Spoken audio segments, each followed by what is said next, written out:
Hey everybody, this is Fran Fraschella, draft expert and basketball junkie. To everybody who's watching, let's get our friends at General Manager Games the subscribers they deserve. Just press that red subscriber button and immerse yourself in sports AI through GM Games content. And on Twitter, it's GM_games.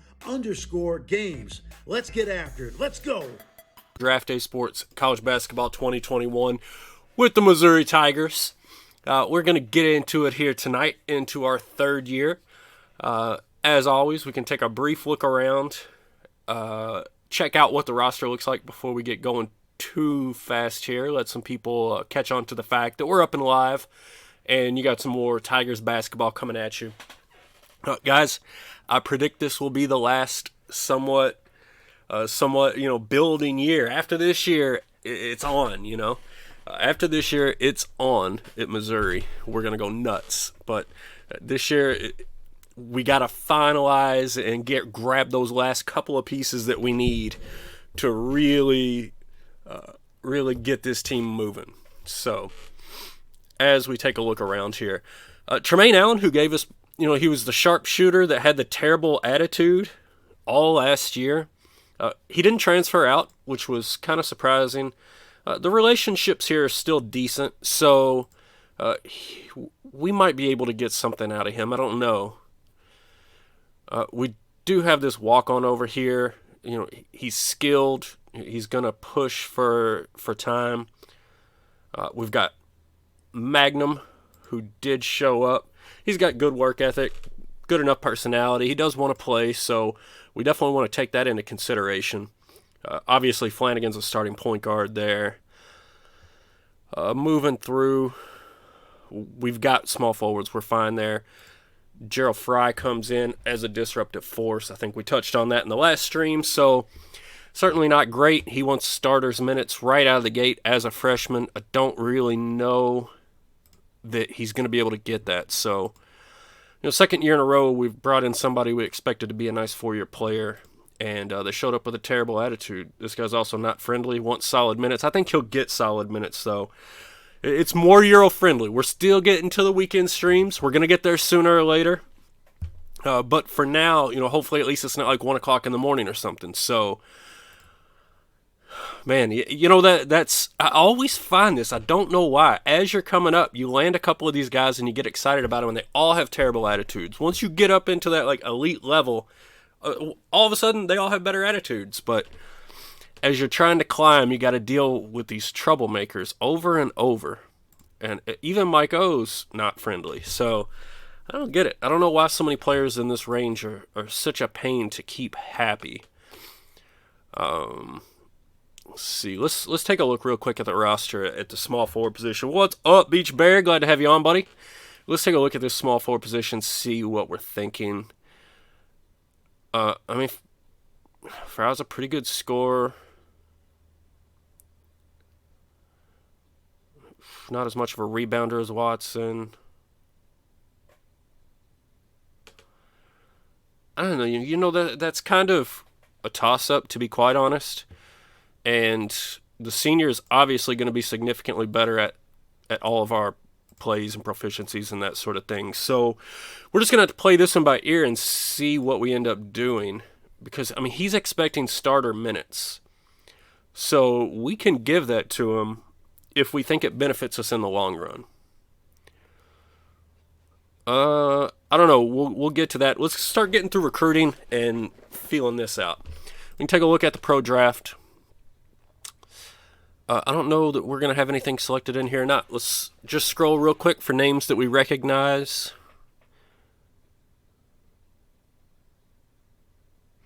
My eyes popped open at Xavier for a second. That's my solo save. So, not seeing anything that's on our radar.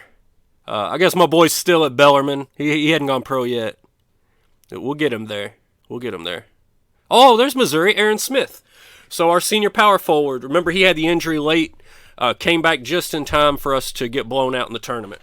But, so Aaron Smith, we did get a player drafted. I think that's probably my first player drafted in this save. Oh no, he's my second, really. Must have had one last year that I missed or forgot about. But anyway, that's our second player drafted in this save. So you can see here we are above 500 as far as our win-loss record goes. We should never be below that again. You can take a look real quick at the head coach skills. You know, they're coming along. They're getting there. They're probably improving 3 or 4 a year, hopefully. So we're getting there as far as that goes. But we are on June 26th. Recruiting begins, so let's jump right into it. And we can take a quick look at the roster and what we actually need and so forth. So as far as scholarship seniors, Thornton, Watson, and Archie Harley.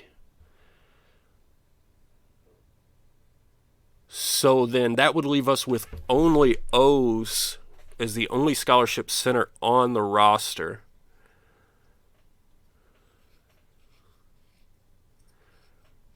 Although we do have 3 power forwards still. So we do need 1 inside guy, either position, 1 small forward, and probably 1 guard. So early stream. Yeah, we're going to get an early stream.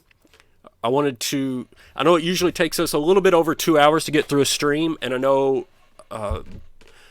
Wolverine Studios is going to be going live at 8 o'clock Eastern tonight with their WSBA, and I definitely want to be there for that. So I wanted to get our entire stream out ahead of that. If we run into it, we can try to raid them again. If we end early, we'll just end early, and hopefully everyone will be back. But we're streaming early because we definitely want to get in a full season before Wolverine Studios goes live at 8 tonight. So recruiting-wise, we're going to stick with the usual plan, load it up with about 10 players at each position. I'm relatively certain that we stuck with Great Plains region only. Let's go ahead and get that full recruit list, sort it by position, and see what the interest looks like. So not a whole lot here with point guards. But you got to remember, we've already got Flanagan, who's in his second year. We got Magnum. Both those guys are pretty solid. So it's not all that surprising that these point guards are starting to look at Missouri and saying, I don't know if I'm going to play or not. Let's go ahead and add the decent GPA, highly rated ones. I have no interest in the JUCO at this point. I feel like we're set at that position. And then we can just load up until we hit 10. Oh, definitely focus. Oh, we run out of even 2-star players, and we don't have anybody else in state. You know what? I'll go ahead and grab 10. You'd be surprised how many times these 2-star guys end up top 5 of the Great Plains region camp, top 5 of the Georgia Superstar camp, and they turn out to be pretty good players. So we're not going to let 2-stars scare us off. I'm not going to dip down into the 1-stars. I've got really just absolutely no interest in that. 2.3 with interest before I start recruiting. Nothing to be scared about. He'll qualify. Whew, we got quite a few of these. Let's for our 10th, let's grab the guy coming out of Missouri, and then we've got some more shooting guards. We've got a lot of interest at that position this season. So now 2.5 starts to get a little bit. He may not qualify. I will move on from that. Definitely staying off of the 2.4 guy. Definitely staying off the 2.3 guy. Okay. So we'll build out this list and bust through this for sure. Ooh, we got quite a bit of talent at the power forward position in region. Of course, it's all in Texas. My word, does Texas have some talent in this year's class? I've really got no interest in JUCOs at this point. I feel like we're past that. Need one more. We'll go here. And yeah, and they're top 500 at all the camps because they're talented and they're underrated. So you got to go after those guys. You can't ignore. Look at the talent in Texas this year. My goodness, there's some talent over there. We got to get a pipeline into Texas going here, guys. We're gonna go after these guys. We're gonna pull them in and see if we can generate some interest in these in-home visits. 4 more. You never know. One of these guys could have an awesome visit. We pop right up there on their radar. Who did we not add? There's somebody on here I intended to add that did not get added. There it was. Oh, no, I did not intend to add him, actually. As a matter of fact. I don't need no JUCOs. Oh, no, I just miscounted. Well, let's see. Any of these guys Missouri boys? Yeah, no, he's a 1-star. Not going to go there. Well, I don't know. 8.8 rebounds a game. Whatever. Hopefully we don't get that low on the list. Hopefully we stay significantly higher. So we got about $35,000 in budget. Let's bounce over, check out this list, and just start bringing in these top guys and see if we get a lucky visit off with any of these very top guys. Oh, these guys are already declining visits, so McAfee and Rowe won't even come visit. We'll still call them. Okay. So a couple of the other ones did go for visits. That's cool. We'll start unlocking here where we start getting some interest. What's up, Breeze? Glad you could join us, buddy. How do you keep players happy? That's the $1 million question, KU Jerry. Everybody wants to know how to keep players happy, and it's extremely difficult. The bottom line is there are going to be some unhappy players. There's going to be guys that just don't get along with their teammates, and the only things you can do about it are make sure that they're getting the playing time that they want, and make sure, like, if it's a guy that wants discipline, you're disciplining. If it's a guy that doesn't want discipline, you're not. Make sure that you're sticking with those interests. But bottom line, you're going to have some transfers out. And sometimes you're going to have guys transfer out that, you know, that are starters that you wanted to keep around. Sometimes you're just going to have guys that are unhappy. And sometimes they stay all 4 years, even though they're unhappy. Not always, but it happens. All right, so we're set up for week 1 here. Let's go ahead and advance. I got assistant coaches running around all over the basement. So we can advance here and see what we got going on in this first set of camps. So we'll get all of our national camps. We'll also get the Las Vegas camp, and we'll get our own Great Plains camp, I believe. Or is it just, it might just be nationals in the West, and we get the others on the next one. Yeah, look, we generated a little bit of interest out of some really, really highly rated players, so that's cool. None of them were crazy good visits, but you know, I'll take what I can get at this point, right? So appreciated, and didn't think it was worthwhile. So Danielson's probably a lost cause, but that's all right. We'll keep pushing ahead. Oh, let's go ahead and sim through the camps, see what kind of... let's sim through the camps, get another round of visits out. So let's see, these are the 2 that refused to come. And now they're going to come. So I guess a week worth of our coach, you know, our assistant recruiter there, buttering them up. And they came around. Now the 4-star guys won't. Look at it's all Texas. My word. All right, and then for Scouting Live, we'll hit these top 3 that have interest. And let's call up these top 5-star guys, see if we can get some pitches unlocked, see what they're into. Nope, he wants to hang up on us. Yeah, the pro football game's good. I've got, if you want to go back and check it out on... Oh, watch film. It's not what I wanted to do. On the YouTube channel, I've got a handful of episodes up with Cincinnati Bengals. I actually took them to a couple of Super Bowls in a row, so that was fun. I like the college football, the pro basketball. I'm in the pro basketball league that's going to be streaming here at 8 o'clock, so I like pretty much everything that they have to offer.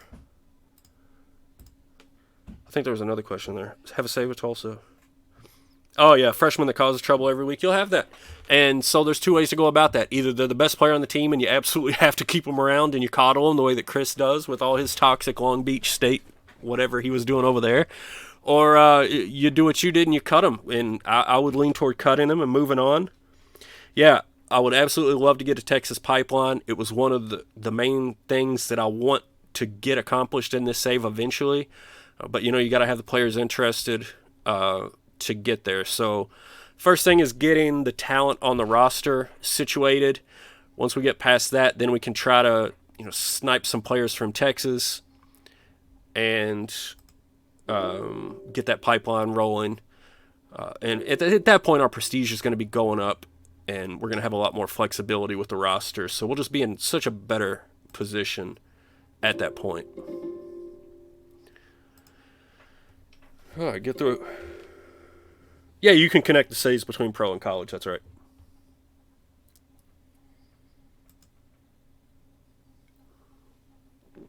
All right, so we got our camp recaps, but let's see here. Enjoyed the visit. A couple of them didn't care for it. All right. So first, Indy Elite.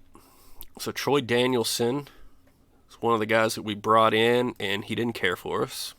Shocker. None of the rest of the top 5 are in our region. You always want to check out, though, these guys that did well at East Coast Jam. So see, here you go. Keith Walton. He'll be in region. Of course, no interest. Is he one of the low GPA? Yeah, he was one of the 2.5 GPA guys. And with no interest, I think I stayed away from him. But we'll see what happens. Let's see. Down here at Georgia, none of the top 5 are within our region. So we really got hosed as far as the top 5 at national camps went this year. So we're gonna have to rely on our regional reports to see what happened. You always forget to link the classes. I enjoy both games, but I can't play them both simultaneously the way I would want to be able to do a linked save. So it just doesn't ever work out for me the way that I would hope. So Dennis Randall, no interest, of course. Justin Clay is interested. That's cool, but he's hotter on other schools than us.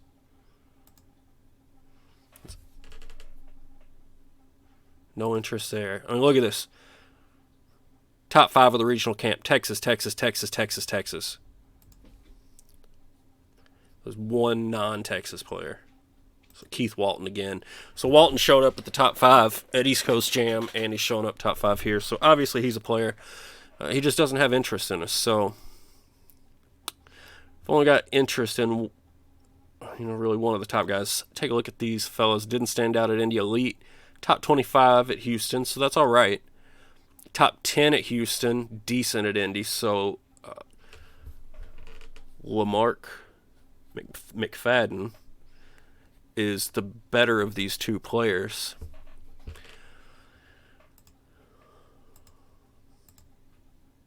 All right, so he's really into facilities. Not on his list. All right, so the hunt continues for interested prospects. And right now, all we can really do is just keep bringing in these in-home visits and see where we can generate some interest. We'll go live on McFadden. We'll go live on Justin Clay. That would be our big guy, our guard.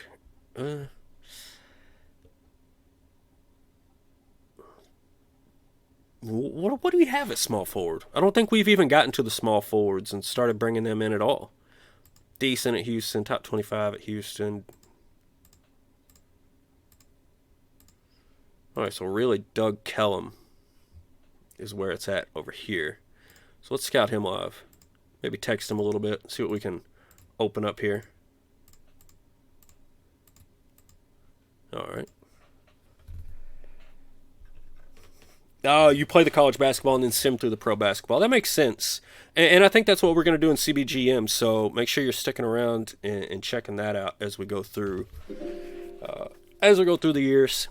See how the college players end up doing in the pros. That should be exciting. See how those visits went there. Awesome time. So let's see, what does John Schilling look like? Top 10 at Houston, decent at Indy. I really like that. Let's jump in here and open up some communication with Mr. Schilling.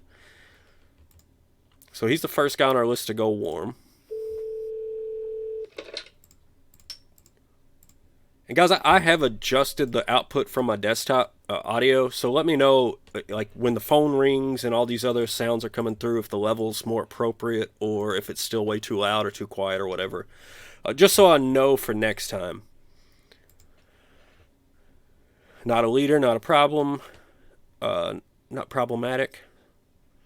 He's really big on the Texas schools. He's really into location. But you know what? We're on his list. We're warm. That was our first decent visit. He's a really good option to shoot out a scholarship offer. So definitely at the top of my list so far. Can you connect to save through the cloud? I have no earthly idea. I have no understanding of clouds and what that is. It's technology that just does not make sense to me. So I apologize, but I cannot answer that question in any way whatsoever. So we'll get the visit on Schilling, McFadden, and Clay. McFadden we've unlocked.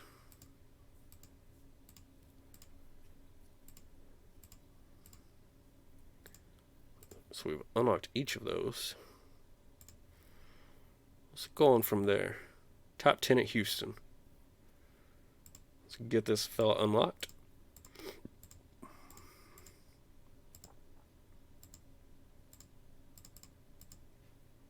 Alright, we're on his list. I like it. So that's Brian Davis. There's a lot of shooting guards that we're really... we're on his top 10. He hasn't done his visit yet, so he could have a good visit. And that's definitely a nice-looking prospect there. Keeping an eye on the budget. We're still only in July, so we don't want to let it get too awfully low too quickly. Let's get through these last couple of summer camps and see what this round of visits looks like before we start. Probably one more round of visits, and we'll start really honing in on what we want to do as far as these offers go. And then we're going to get in some games, baby, and we're going to win some games this year. And look at that. Right as I was saying it, Brian Davis comes in for the visit, goes straight to hot, straight to the top, baby. He's a top 10 player at Houston, decent at Indy. I love it. Hardworking kid. So right here, this is no brainer, no doubt. We're shooting out an offer to Brian Davis. Book it, done. We've got things to offer him, more than a few. He's from Missouri. I mean, it doesn't get more right than that guy, right?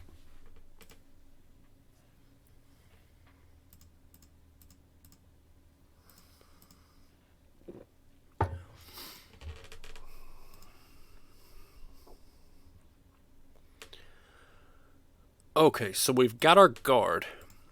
Let's take a look here. Small forward. We wanted to bring in Kellum. I know that for certain.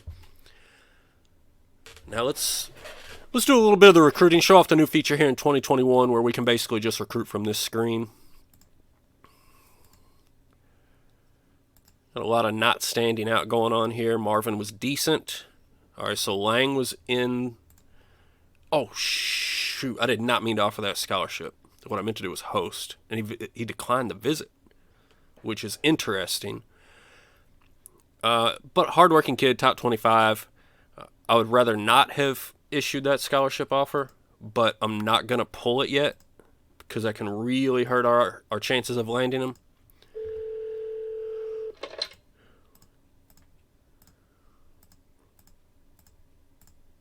Just going to keep trying to unlock all of these categories. All of these categories. There we go. Come on, man. Come on, man. All right.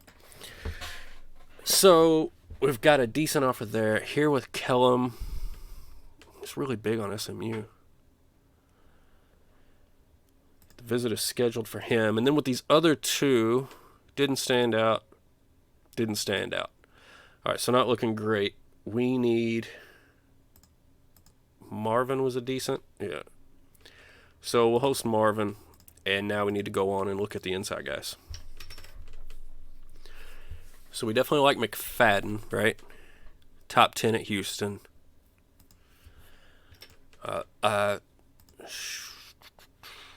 Who else do we want to bring in for visits? Probably Harris. Yeah, let's go ahead and host Harris. All right, so $17,000. Get another week down. See what we got going on here. What kind of interest gets generated as we continue to narrow this down. Hopefully, 5-6 more visits with these top performers, and we'll have our offers out, know who we're targeting, blow right through to the in-homes, and get into these games. So Harris had a good visit. He moved up to warm. Marvin really had a good visit. Ray Lang.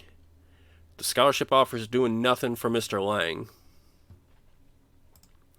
Harris had an awesome time. McIntyre, awesome time. Kellum thought it was pretty cool. All right. We've already got our guard identified. We've gone through all of the decent small forwards. We want to be on power forwards. See, a tremendous work ethic. Didn't stand out. Decent. All right, top 25. Visit declined. Top 25. Got him.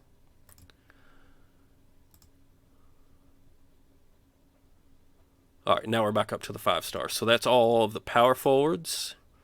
And let's see here. See what our options at center look like. So Bryce Windland is on the list. He was top 5 at Houston. Hard-working kid, decent at Indy. That's definitely, if Windland is interested, that's a top prospect for us.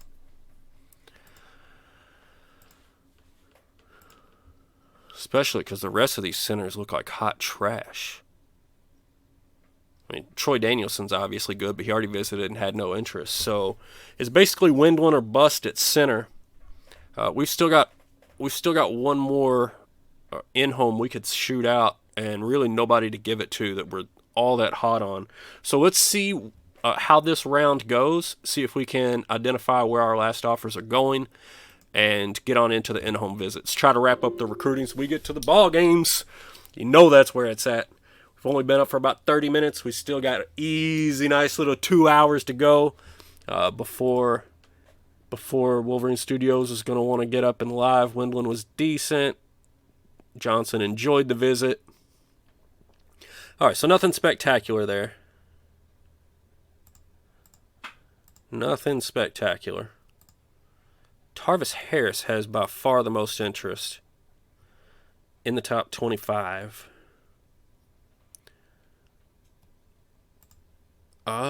What do we look like with McFadden? Oh, he's not going to tell us yet, is he? And Johnson was also top 25.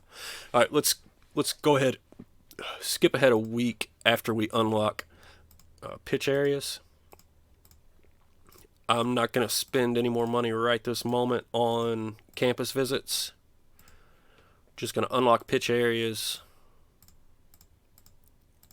on guys that we know we have at least some interest in, and get on, because this week is the week that the top 10 lists are going to update, so we can get a little bit better idea of where we stand. Like McFadden, he's still cool on us, but he might still be cool on everyone. And in that case, we have a shot. But look, Kentucky, Louisville, Oklahoma, he's hot on these schools, he's warm on all these schools, and he's cool on us. We have no realistic shot at McFadden. So you've got to, on the brutal recruiting in the 2021 version, you've got to know when to cut bait on these guys, and now's the time to move on from McFadden. Let's see. So at center now, Windland has moved up to warm, and we're actually in his top 10. There's nobody, we're not number 1, but there's nobody that's hot. Everybody's relatively close in here. And this is a guy that was top 5 at Houston. So while the power forward is hot on us, I like this guy more. I think we prioritize Windland as far as our inside player that we want to pursue. And at small forward, we've got 2 prospects. Oh, sorry, that was shooting guard. Small forward. We've got McIntyre and Doug Kellum. Now, Ray Lang never came around. He still doesn't want to take the visit, so we are going to revoke.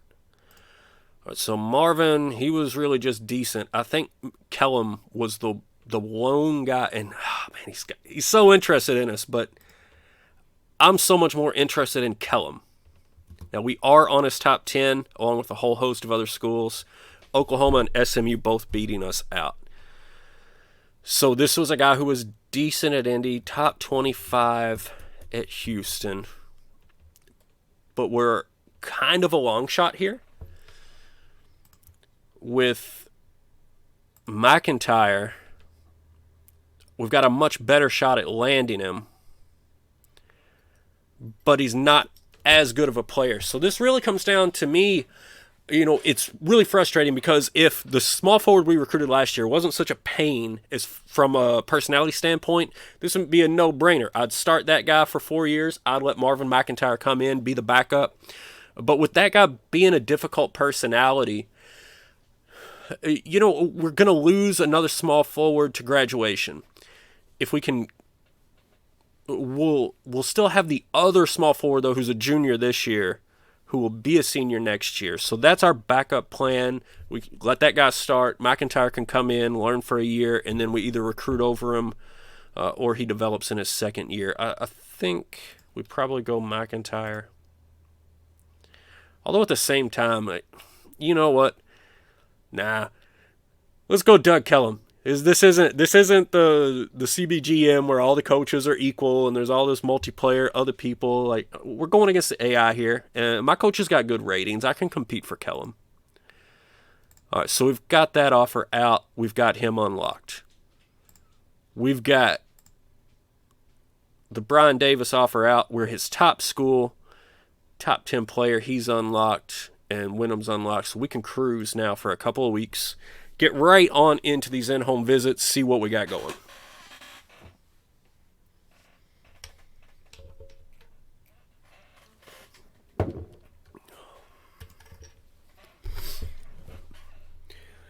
Hopefully we don't lose any of these guys before we can even get in the house. It would be nice. Brian Davis might just commit to us without letting anybody else even talk to him. Let's see if we can do that. Brian Davis. Stay home, stay in state, come play basketball for the Tigers. I mean, he looks like a heck of a scorer. Let's see what we can do here.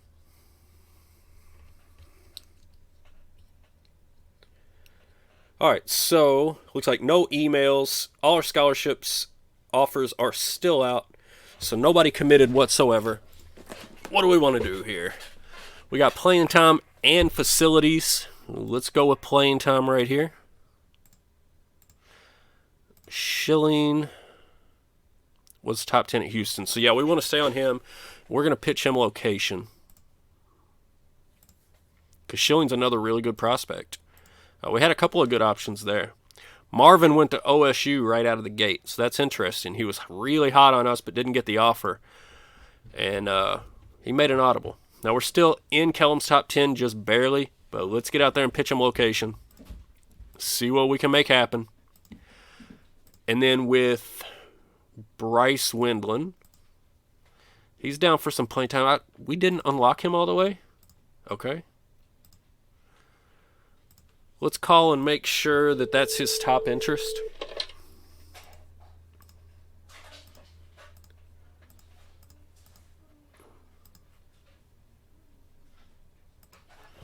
All right, so playing time by far, his top interests. All right, so there's all the in-homes. Pop over to the inbox before we advance so that we don't get any, no spoiler alerts here.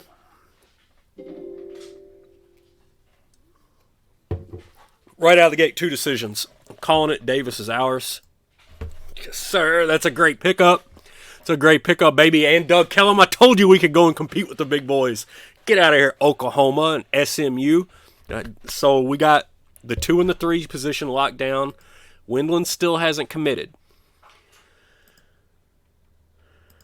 Schilling really liked it. Okay. So now all we're doing is recruiting big men. That's it. Windland, we're number 1 on Windland's list. Let's make this easy. Visit him. Playing time. We're done. With Shipley, he's hard-working. He was decent at Houston. I don't have a whole lot of interest right there. Let's take a look at the power forwards as backup options. We will go out and talk to McFadden. We might as well, right? Let's go with conference prestige there. Tyron Johnson, we will go and talk to him as well about location. And I think that should do it. I think right here, we're going to land Windlam. We're just going to be ridiculously set going forward here. Yeah, that. Look, we got some nice home games. Ooh, a road game at Poly Pavilion with the UCLA Bruins. That'll be a good one. But I think that we're set here. So McFadden did go to Oklahoma State. So Oklahoma State taking all of the guys that we were kind of wanted but ended up going a different way. And we land Windland as well. Guys, this recruiting class, this is monstrous. Keep in mind, keep this in mind. We're still only at 58 team prestige. So it's not like we're one of the top teams in the country. And look at this recruiting class. So 3 4-star guys, all top 100 prospects. Kellum, top 25 at Houston, decent at Indy. And guys, you get a couple of different ratings for these camps. You get top 5, 10, 25, and decent. I'm not 100%, but I think that decent is basically the top 50. So this is basically top 50 and then top 25 at Houston. Windland, top 50 at Indy, top 5 at Houston. And Brian Davis, again, decent at Indy and top 10 at Houston. So we landed 3 of the top 25 players within our region, 2 of them being in the top 10 and 1 even in the top 5. So absolutely star-studded class for Missouri. We're done with recruiting for this year, and we're blazing a trail right on into these games, baby. Let's see. Again, this is what I'm talking about. You add this kind of talent year in, year out, even if you lose a transfer here and there, even if one of the guys you bring in doesn't work out, you just keep reloading like this, and over time, it can't be stopped, right? It's too much talent walking in the door. So, feeling pretty good about that. Take a quick look at the practice plan and strategy to make sure that we're not too far off on anything. So, high post and shuffle, 60-40, love it. Running a little 1-2-2 zone, good stuff. Strategy, you can also see the strategy on this page, so we're all good there. We will want to take one quick look at our depth chart. We know we've got the decision to make at small forward. So if we let the AI suggest everything, this is what it gives us. It's giving us Flanagan. It's sticking Lytle, the 3.5-star walk-on senior, which I do not care for that decision whatsoever. Now, here's what I'm thinking.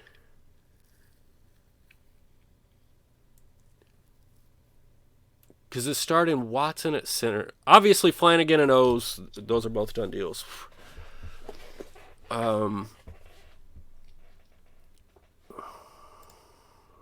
Let's take a look here at Fry. So he doesn't have any of the player types. He's a very solid outside shooter, good scorer, and we know he's expecting starters minutes, right? Let's also take a quick look here at Tremaine Allen. So, obviously the shooting's there, but nothing else nearly at the rate of Fry. So what we're going to do, because Lytle, even if he's slightly better this year, what's up? Another stream from the other side of the pond. I love it. I hope that it's a little bit earlier for you. I hope it's working out.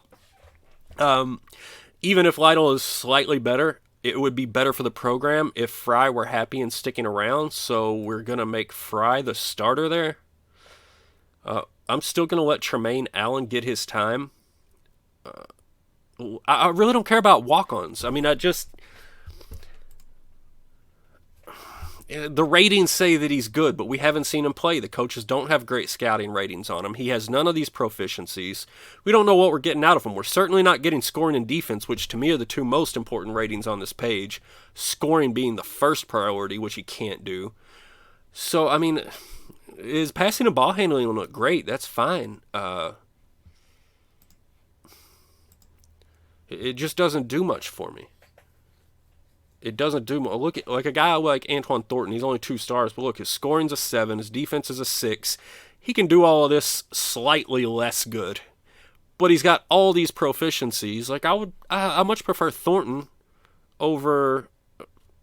Where'd he go? Over Lytle. All right. So now what we need to figure out though is that other inside position. Harley is a senior. He is looking for solid minutes. Chip Wallace also wants solid minutes. So what's he getting right now? He's getting 10 minutes at center. And Ty Person, a junior, is getting some time at the power forward. Yeah, so really what I want to do here, best at small forward, okay. Yeah, that's fine. Allen, Thornton, Person, Wallace. Let's let the AI suggest a matrix on that. Actually, let's move Wallace ahead of Person. Let it suggest a matrix on that. See, what do we think here between Chris Wallace and Harley?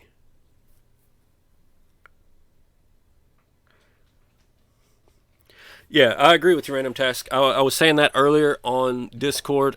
The walk-ons are great to fill a gap, but I would much rather develop my scholarship players. That's a certainty. So, what are we looking at here? Wallace or Harley? So Wallace, let's see, Harley certainly the better scorer. Certainly the better defender. So it's definitely Harley, and then Wallace is the backup.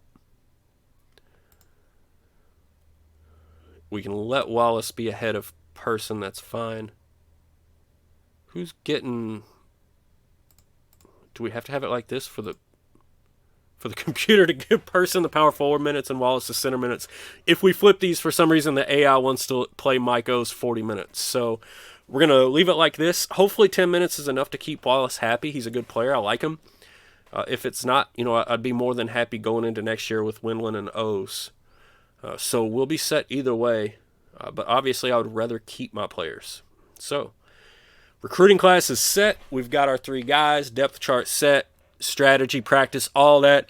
It's on, baby. Let's get to these games. Ooh, I'm ready to get it. Just past midnight. You got another hour. I love it. I love it. We don't have... we won't go too much longer than that. I think we're going to get so close. Here's what I promise you. We're going to push through these games, and I'm going to get close enough to March that I'm going to keep you up late so that you see what happens in the tournament. You see, we're going to get offered some pretty good jobs after this year. And this recruiting class, when they come in, you're not going to want to miss the end of this stream. Can promise you that. But if you absolutely have to crash, you can always catch us on YouTube later. I know Chris usually gets these up within 24 hours, it seems like. So, not to put any pressure on Chris, but, I'll just keep you here. How about that? All right, Random Test, take it easy, buddy. Back in 30 minutes. That's a good call. Because we will definitely be hitting some good games right about that time. That'll be about the time to get into conference play, maybe on into January, so we'll have to see how it works out.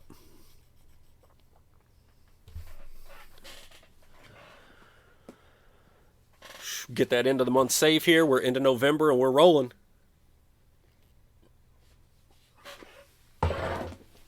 I couldn't be more excited about these. Well, I could be more excited about the recruits and players that we brought in if Fry and Wallace didn't have these attitude issues. That's the only thing I'm like, ugh. I hate the attitude issues, but everything else, man, this is definitely a talented roster that we brought in. So I'm feeling good about it, and like I said, one more year, and we're all rounded out and good to go. All right, so it's simming games time. Oh, practice problems, and I didn't catch it. That's Tremaine Allen. Okay. At least it wasn't fights and stuff that I should have been suspending players for. Nothing like that. Red shirt reminder, we're not red shirting anybody. We're ready to play some games. Loading up the UCLA save on the other monitor. I've done a little bit of a UCLA save in 2020. I had an absolute blast with it. I have a ton of fun bringing back those blue blood programs. Thought I heard an assistant coach over there. I really love bringing back those blue blood programs that have fallen off for a while, but it seems like everybody in real life enjoyed bringing back the blue blood programs this year because we had UCLA in the Final Four. Houston may not be there every year, but they've definitely got history, right? So it's cool to see Houston back in the Final Four. That's actually one of the other jobs we considered in this save, I believe, was Houston. So cool to see them get there. Cool to see UCLA back. Hope you're doing well in your save. And here we go right out of the gate, 80-59. throwing it down. That's a heck of a way to start off the season. Led there by, the starters, the guys you would expect to be there. Harley showed up, definitely rewarding us for keeping him in the starting lineup. So yeah, good luck there with the Bruins. Those are always fun saves. I definitely want to stick with Missouri in this save for as long as humanly possible. But man, I know, like, really, really soon, those blue chip programs are going to start hovering around, and it's going to be extremely difficult to hold off. So you guys make sure, if you're enjoying the Missouri thing, here we go, 73-53 over Army.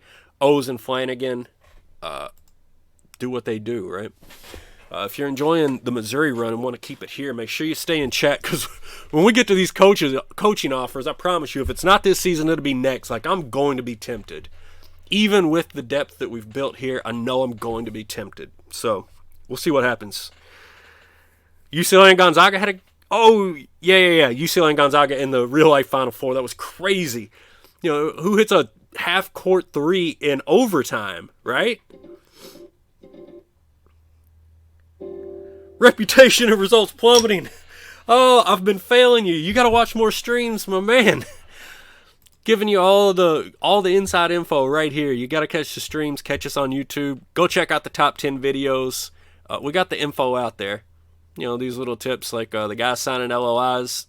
Obviously, that is a dead giveaway that they've all qualified academically. So, as I've been saying for quite a while, the academic ineligibility is not a scary thing. It's a dead giveaway right in the beginning. The low GPA guys, you can tell who's going to qualify and who's not. There may be some that qualify that you're not sure are going to qualify, but there won't be any that don't qualify that you thought were going to qualify. Just got to follow the streams, follow the tips, follow the guidance. The 20-point win. We're rolling out. This may be the year. We might already be headed for a Sweet 16, something like that. We're putting these teams away early. But we got to get to Poly Pavilion and see what we got when we take the court against one of the traditional blue chip programs in a true road game before we get too far down this road. Because we do still have a very young team. Our best two players are still sophomores.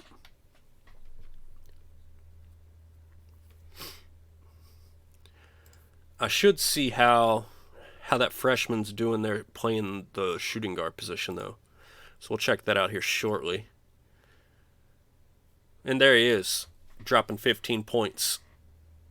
Right when we bring up his name.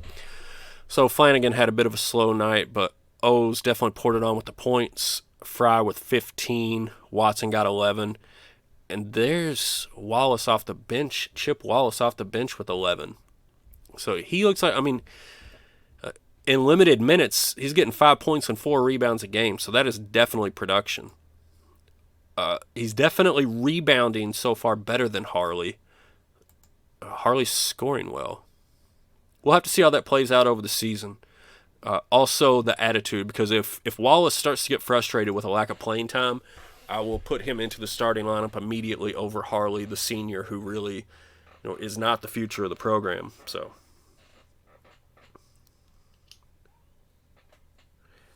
have I ever had anyone not sign an LOI and then still qualify? Not unless they were not signed at the time. So, those emails come out. Those emails come out on November 19th. If they do not sign, if they have already verbally committed to your program and they do not sign the letter of intent on November 19th, they will not qualify. It's virtually guaranteed. I've never seen it any other way. On the forums, I've never seen anybody post anything to the contrary. I think it's as good as guaranteed as it can possibly get. If anybody ever sees anything differently, you gotta let me know. The Winded randomly found the YouTube videos, got it based on the fun we're having. Can't believe you didn't find it sooner. Man, I started streaming these games for you, for real. The entire thing was like, I found the games and I got so into them and I was like, oh my God, how did I not know these existed sooner? Like, we gotta put out the word, we gotta get excited, get hyped, let people know about it. and put it out there and really grow this community, because not only is it a killer game, but it's a great community with amazing support. Like, seriously, I started talking about the community and the support, and I gave myself goosebumps. Like, I love everything surrounding these games, man. It's great. So glad to have you here. So glad you found us. Hope you're having a blast. Not only with the game, but in the stream. And, reach out to us anytime. There we go on the road, 21 points. Oh, Tremaine Allen showing up. Paul Watson doing his thing. But yeah, reach out anytime if you're new to the games and you got questions. We've got a great active community in Discord. Make sure that you're on Discord, reaching out to people, asking questions. People just want to help. And if you're having fun, and once you've got through a few seasons and you're on your feet and know what you're doing, put in an application and join into the CBGM if you haven't already. Wait, are you our new CBGM player that joined today? You took over Pepperdine and UAB and whatnot? Oh, you're doing the college football streams. That's awesome, man. I love the college football game too. I was really getting into it, but then like college basketball is where my heart's at, So when the college basketball dropped, it was just it just was what it was. You dance with the one that brought you, right? Ooh, you're going to take Minnesota to a powerhouse. It's a long and treacherous road. Many coaches falling along the wayside trying to make that journey. Tubby Smith didn't make it. Richard Pitino didn't make it. I'm sure there's others that failed there. Here we go on the road to UCLA. UCLA winless here. So we might be playing Michelino's UCLA Bruins here. We might be playing your UCLA Bruins here. Looks like the prestige is slipping, the reputation slipping. But they've got a chance here. They're undefeated. We're undefeated. They're winless, but they got a chance to get their first win in a big way over a top 25 school at home. And they definitely could do it. This is realistically a 50-50 shot. But we pull it out by 7. O's, Harley, and Flanagan doing work.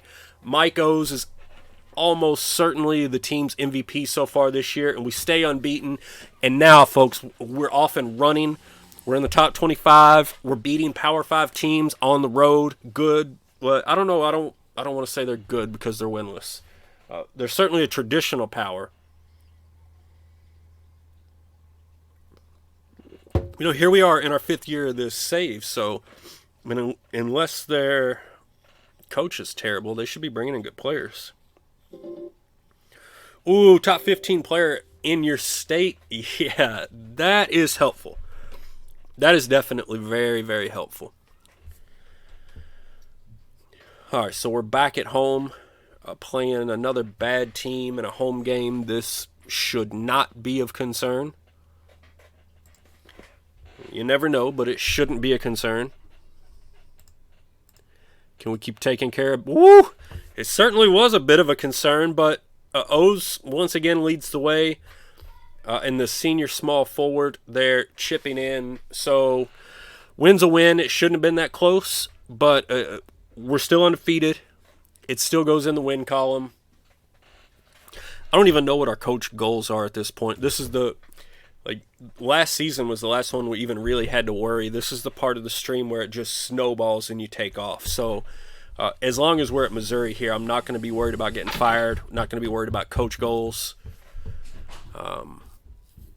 So I didn't even check that or see what it was. If somebody saw what it was when we were on that page, you can shout it out in chat. But I guarantee we're going to make enough goals to keep all of that job security and all that good stuff going here. So we're coming up on the rivalry game with Illinois, and it's a home game. Illinois looks like a good team this year, but we are also definitely looking like a good team, so I feel good about it. I think we should be favored in this game. Not that we can't lose it. We certainly can, but I think that we should be. Look at Oklahoma State as a number 2. Oklahoma State, the number 2 team in the country, and sucking up a bunch of prospects we wanted. I wonder if there's a little bit of this going on out there at Oklahoma State right now. Got some of that T-Boone Pickens money going on. Cowboys looking good, though. Maybe they're just having a good year. Maybe I'm too cynical. Oh, they're really making us wait for this Illinois game. It should be it should be tomorrow. Today's the 12th. The game's on the 13th. I do really like having the upcoming games up here. That's a cool addition this year. That wasn't in last year's version of the game. So. Oh, and Illinois drops a game trying to get ready for us. So maybe they were looking ahead. Maybe they're just not as good as we thought. But let's see what... Oh, my Cardinals got smoked. Of course, it was on the road in Rupp. So a little bit of 8-on-5 action there in Rupp Arena. But let's see if the Tigers can take care of business against the Illini. Oh. We didn't uncheck the box? Oh, they got us. And we got a team incident right away, of course. Gosh, I don't think we've beaten Illinois yet in this save. Ugh. All right, so Tremaine Allen still hates us. Post-game. Gerald Fry mouthing off about Paul Watson. Now, Gerald Fry is starting, right? I mean, this happens when these disruptive players... When you lose a game, these disruptive players like to get loud. Let's see here. He's getting 24 minutes a game, almost 25 minutes a game. He should be all right. Yeah, he's not red-faced or anything. Tremaine Allen certainly is, but he can leave. I don't care. Mike O's still got the red, frowny face. Don't know what's up with him. He's all right with me. He's not crazy about his teammates, but he looks happy enough to stick around. So I'm not worried about losing him necessarily. Fry's he doesn't even have the red face. So Tremaine Allen is maybe a transfer candidate, but I like the chances of bringing back the rest of this team. All right, so we suffered a bit of a setback against Illinois there, but we're going to try to get back up on our feet against the Boston College Eagles right here on the 16th of December. So let's let these other games play first.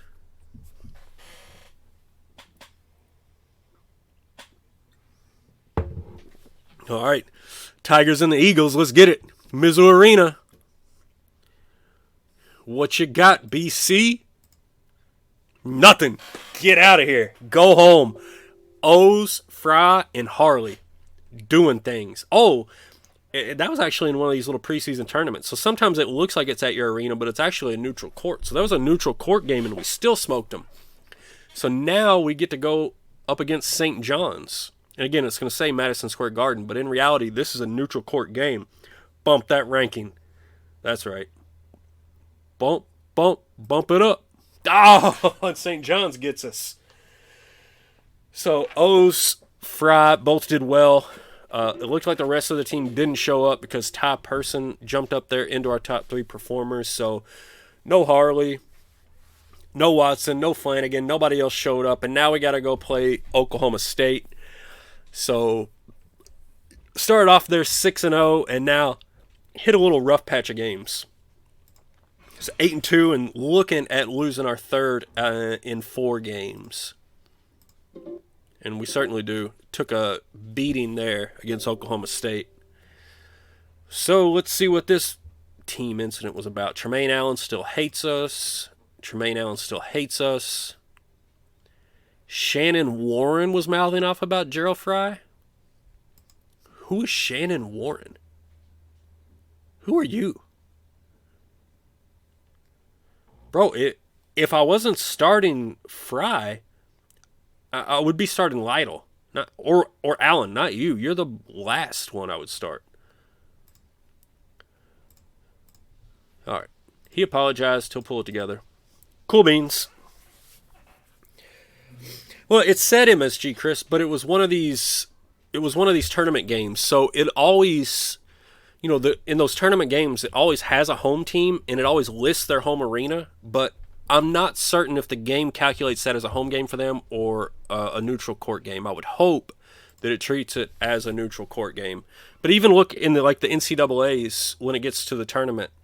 I think in that preview screen that it shows the home team's arena, even though it should, in theory, be a neutral court game. So, again, I don't like to look behind the scenes and figure out how all that works, but just pretending like the crowd had their back. You know what? I take it all back. It was Madison Square Garden. We were totally blown away by the crowd. We were at a disadvantage. It wasn't our fault. I swear to goodness, we got cheated. It was the refs. It was a conspiracy, and we'll get them next time. Let's cast off all doubt and blame, and let's get ready to pick it back up here. We had a couple of tough games. Now we get Western at home. They're having a rough year. That should be a walkover. And then we're jumping straight into conference games, guys. We're getting into January, and we're moving right through this one. Wow, uncharted waters. We're moving right through this one. It's going to be a good streaming night. I can feel it. We still got an hour and a half before Wolverine Studios gets up and live with the WSBA. So let's see what happens here. Hilltoppers and Tigers. We're taking care of business. Look at Chip Wallace coming out. Mike O's coming out. Tremaine Allen doing some work as well. Oh, man, it feels good. It feels good. I want to keep an eye on Wallace and make sure that he's not getting too far sideways as far as his attitude goes. Tremaine Allen, I figure that he's just already a lost cause. Everybody else feels like we should be able to keep him around, right? All right, so we're going to be headed on into January here, very much into conference play, starting off with the Georgia Bulldogs on the 2nd. So we do have a few days to sim here. We sit at 9-3, very much within striking distance of all of our season goals, regardless of what those are.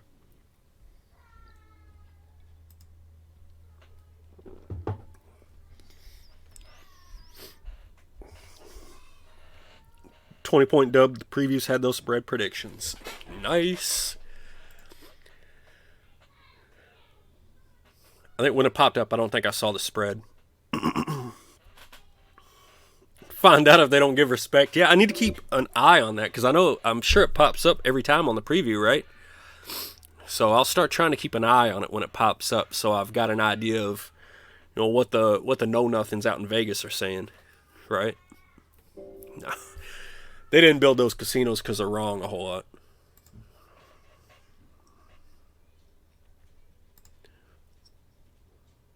Tremaine Allen still hates me. Like Random Task was asking about this earlier, there's really nothing to do with that guy at this point. We could increase his playing time if we really needed to. Okay. We could figure it out if we really needed to, but... Okay, so I didn't know if the spread was on this one.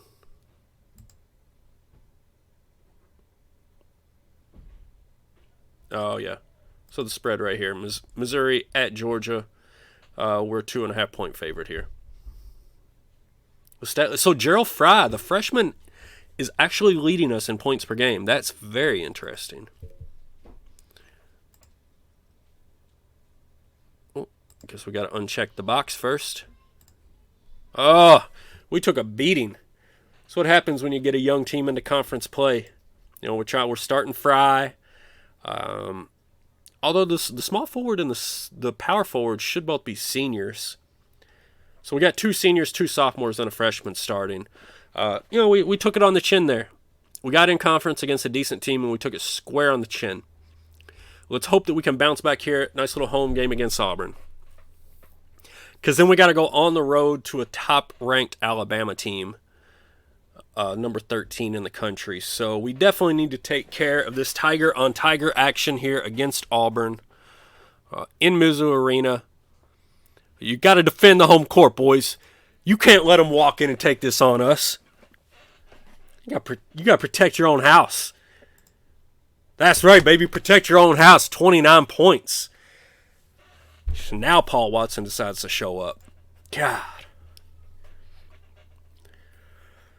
Oh, my word. You would think that Watson, the senior, would be showing up consistently. But, of course, he's not one of the guys we recruited. He's not one of the guys I trust, to be quite honest. I definitely trust O's at this point. There's no question about that. I will trust Flanagan much more as he moves on next year into that upperclassman situation, and then we're just going to have a steady stream of guys strolling on through Missouri that are talented, that we're going to have a lot of trust in. But for right now, still a little bit of hit and miss. There's one player on this team that I absolutely and thoroughly trust game in and game out. And there will be a lot more in the near future. Guarantee that. All right, so on the road against the Crimson Tide. Doesn't work out for us. 10-point loss. O's played well. Flanagan showed up there, but we could not get the top 25 win on the road against Alabama. Now we get to come back home against Vandy, and then we're on the road at the Gators, and then home against Ole Miss. The home against Ole Miss is actually a really interesting game. That might be a 50-50 kind of game. Oh, yeah, SEC tournament win. Everything would be forgiven with that, right? And that's the thing. You get into conference play, you got a young team, you take your lumps early. They continue to grow. They continue to learn your offense, learn your defense, that sort of thing. And by tournament time, it's a different team. So we're all right here in January. All you really want to do is just don't let your season get away from you here early.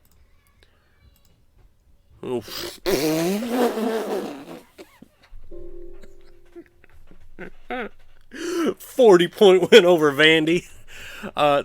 That's how you go about not letting your season get away from you. You dunk on these clowns that try to come in with these weak teams. It might be tough for us on the road, but you come into our arena, you better be coming with something serious, or else we're sending you home with your tail tucked between your legs, or whatever it is that Vandy has. I don't know, whatever. Vandy didn't have much. Let's just leave it at that. That was a blowout. 40-point win. You don't see that often.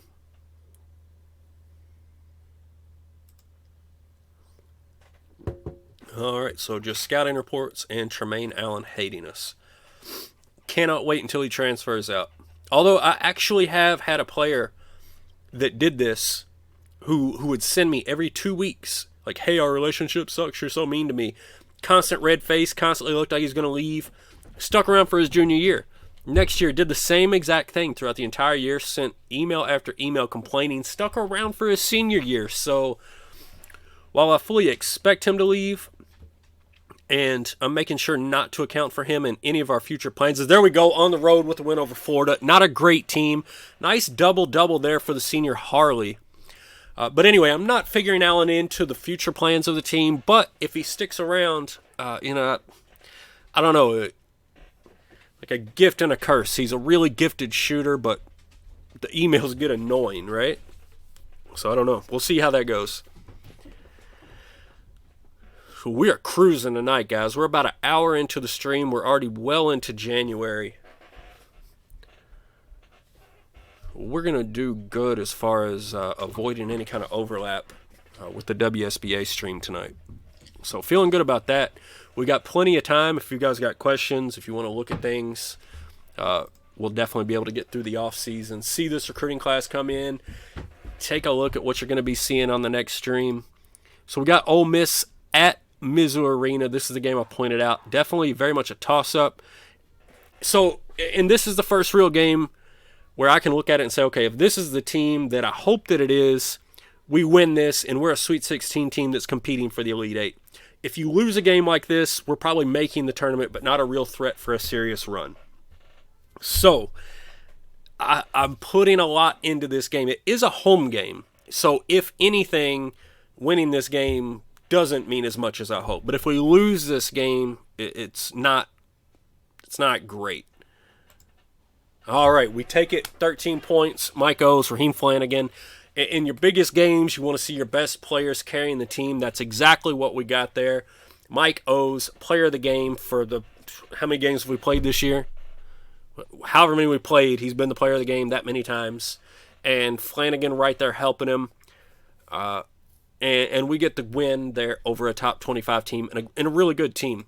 And, good teams win those games at home. So I definitely think we absolutely have a shot to make a run at the Sweet 16 this year.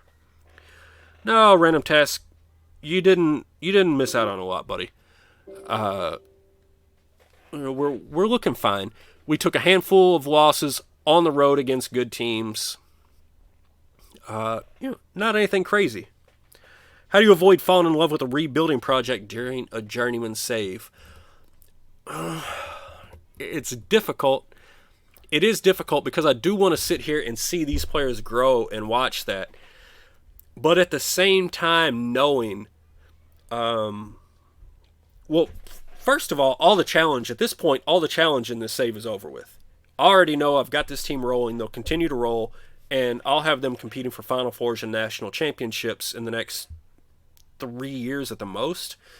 So we've already gotten over the hump in this save. So that knowing that I'm already over the hump is half the battle. If I go to another school, if I go take the job at UNC or UCLA or Louisville, the expectations are going to be through the roof, and Lord knows what that roster is going to look like. So the challenge is back immediately. So that's one way to do it. But the other way is just knowing the resources, knowing like how much more you can compete for the top guys, how much more you can pay assistant coaches, all those sorts of things. All these other programs already have the budget set up to bring in quality coaching staffs, buy quality reports. I mean, I'm doing this, guys, only buying the Gold Star report in Great Plains. I'm not even recruiting outside of Great Plains. I don't have the budget for it. I can't recruit outside of Great Plains. So all of those problems are solved very quickly if you go to some kind of traditional power school. Beach Bear doesn't get his hopes up. You just lose in the Final Four when you have a good season.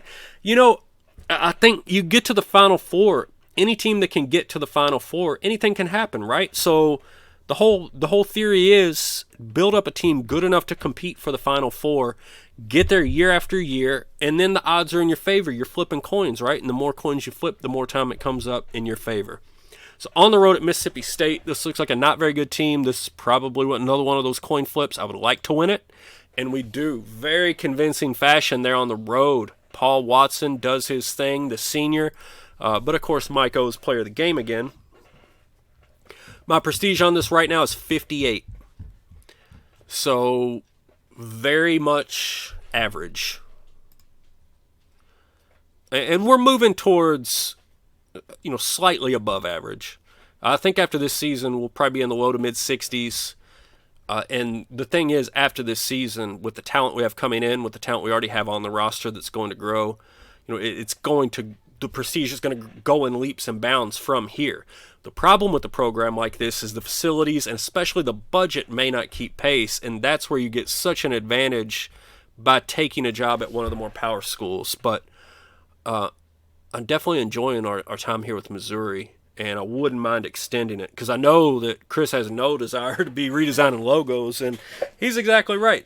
Let the AI swoop in and take credit for winning with my recruits. In last year's version of the game, I built up Tulane over the course of 6 years, took what I thought was a better job. Tulane ended up winning a championship within 2 years, and I got fired from Nebraska. So, close one there with the Aggies, but we pull it out. Mike O's the double-double. Gerald Fry dropped in 19. Gerald Fry, despite the terrible, terrible attitude, is a real just bucket getter. I'm surprised he doesn't have the bucket getter attribute. Recruited nationally for the first time in season 4 with UCLA. It's all about budget. If you've got the budget, if you've got the prestige, you can do it. Right now, I don't. 25 years at one school for random task, 10s in prestige to upper 60s, made the finals 25 years in, and got tired of it. Yeah, about 6 cycles, you can start to get bored with it, right? Because you get to a new team and you're excited to rebuild. You want to bring your guys in, see what they do. But then you have an entire roster full of your guys. It's like, well, what do I do now? But we're going to do our best to fight that in this save. We're going to stick with Missouri until, until we all agree to move on. Either we'll find one of those blue blood programs that we either maintain or bring back, or we just stick right here and build this into something ridiculous. I don't know. We'll have to see. It's going to be night by night, stream by stream. We'll have to figure it out. Nice win there against Auburn on the road, 15 points. Love to see it. Guys, I also want to throw this out there. I'm going to be off next week. I'm going to be out of town. There will not be a Missouri stream. I will not stream anything next week. Going to try to bring you another stream toward the end of this week, whether it's this save or whether it's something CBGM related. Not 100% sure yet, but no streams from me next week. Going to have to take a week off, get all these assistant coaches and I don't know. I don't think I've got a designated term for the wife yet, but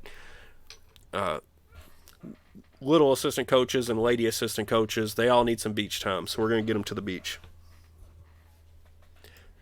Coach Cards is going to be sipping his streamer beverages by the shore next week.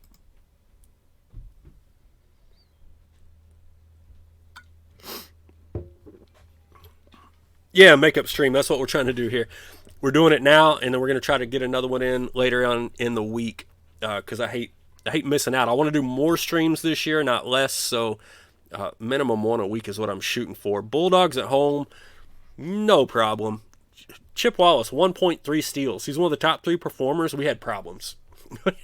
How's that one of the top 3 performances on the night? What was everybody else busy doing? Whole bunch of nothing? O's almost with the double-double. Player of the game again. God, he's so good. So good.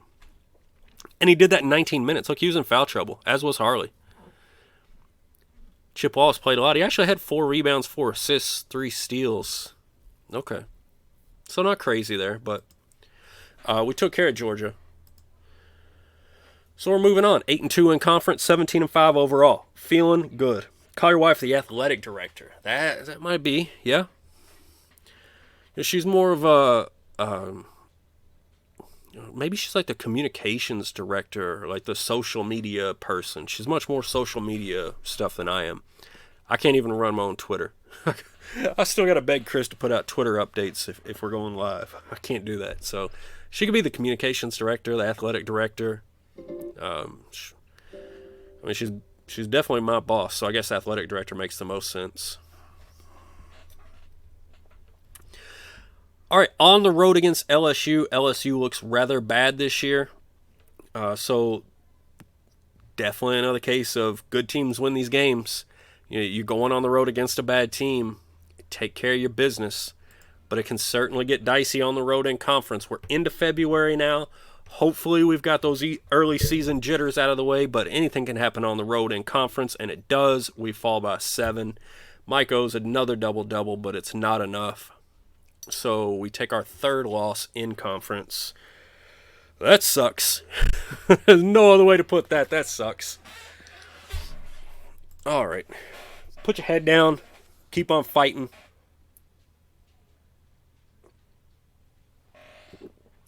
Still a top 25 team. Still got everything ahead of us this year. We can make it happen. Ooh, UC and Houston. That's a good game. Definitely a good game there. Look at this. Tennessee is ranked.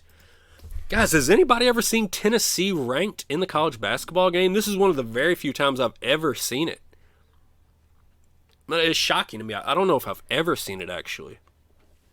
I mean, obviously, I've seen it in real life. It wasn't all that long ago, but in this game, Tennessee is not a team that tends to do well all that often. And they're definitely not doing anything coming into Mizzou. Get out of our house. Go home, Volunteers. Nothing for you. Head on back to Knoxville. So we take care of business there. 9-3 in conference, 18-6 overall. Hanging on there in the top 25. Feeling pretty good about ourselves. Really interested to see what's going to come when we hit this conference tournament. So we're 12 games into conference play. I can never remember if it's an 18 or 20 game conference schedule. My guess is 18. So probably 6 games left here. First of those is going to be on the road at South Carolina. You've seen Tennessee ranked a few times, but it's rare. I agree.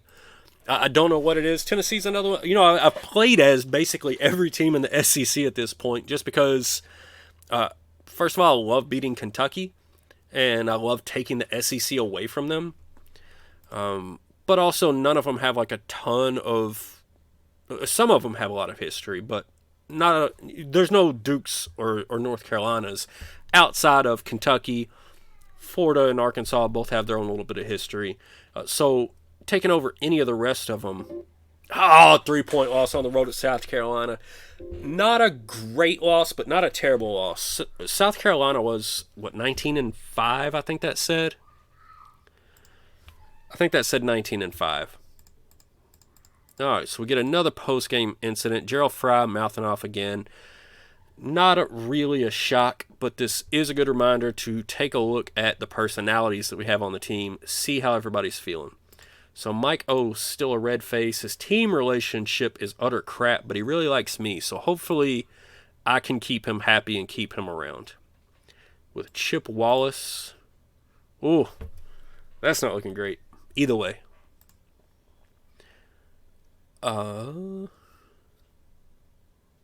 We might have to get Chip some more playing time. Gerald Fry, even with... Is he not getting enough minutes? How many minutes is he getting? 25. I think we got to get him up over like 30 for that to... All right, let's work on that. Tremaine Allen, I could care less. He's actually good with the team, even though he's not friendly, which is interesting because that's rarely the case. And Antoine Thornton, a senior, don't care. So Chip Wallace is definitely one that we want to look at. Also Gerald Fry, how many minutes is he actually getting there at the 2? So he's not quite getting enough minutes. This is so silly. I put him in as a starter, and it wants to cut him short here. Let's do that. And let's see, with Wallace, we'll get him... Let's get him some extra time right here. See if that helps. Might have to cut Fry at the end of the season. No, I'm not going to cut him. I'm not going to cut him at the end and offer a scholarship to somebody else. Not going to happen. I already expect Tremaine Allen to transfer. And all of the good recruits from this season are already gone. So if Fry sticks around, that's great. If he leaves, we'll deal with it. We've got it. That's the reason. I always tell you guys, I shoot for, as far as my scholarships go, I shoot for 5 guards, 5 guys on the inside, and 3 small forwards. That gives you a little bit of wiggle room. Like, sure, you could have 2 guys defect at one position in a year, but it limits that. So if Fry leaves, but I was bringing in that 3rd small forward, all of a sudden that guy slides in, he's the backup. I play Best or whatever his name is at starter next year, and I'm all right.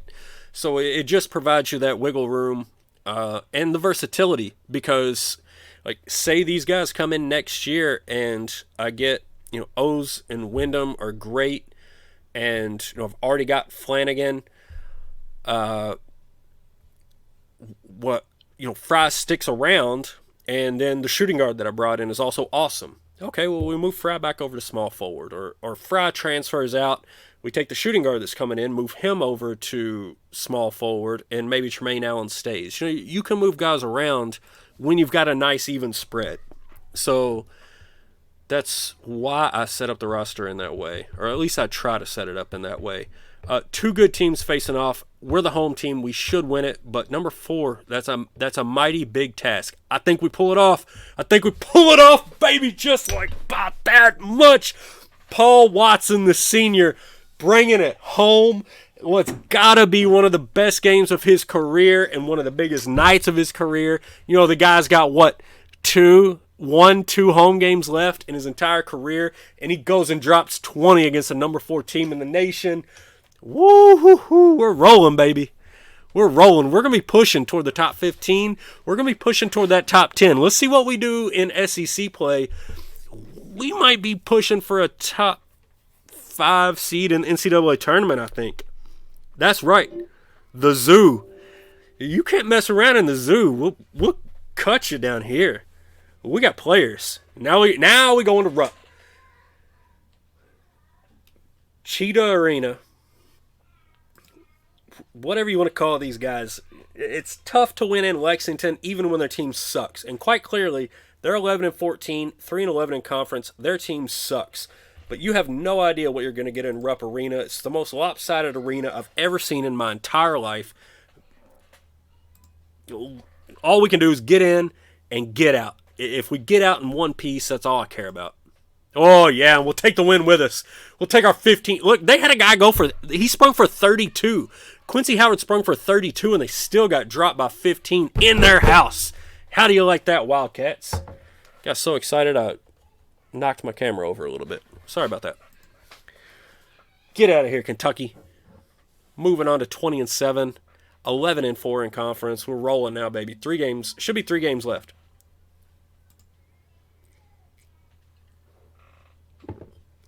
Three games left in conference. So now we get Alabama at home. Certainly an opportunity for a big win. Vandy on the road. Hopefully, we could finish off. I think we're favored to win 2 out of 3 here. And I would certainly like to pull off all 3, to be quite honest. And I think maybe we should pull off all 3. But inevitably, we're going to drop one in just stunningly dumb fashion and lose a game that we shouldn't here. But Missouri and Alabama at Missouri. Missouri takes it. Not even close. 18 points. Look at Gerald Fry. Gerald Fry is quite the scorer for a freshman. That's for sure. What are we drinking? These are, once again, the Duclaw Sweet Baby Jesus. It's chocolate peanut butter porter. Oh, Memphis on the road takes down UC. Nice win there for the Memphis Tigers. 2 games left. On the road at Vandy. At home against Florida. At home against Florida should be virtually guaranteed. So on the road at Vandy. Potential for trouble. Quentin Hawkins. My word. That was the full ginger there.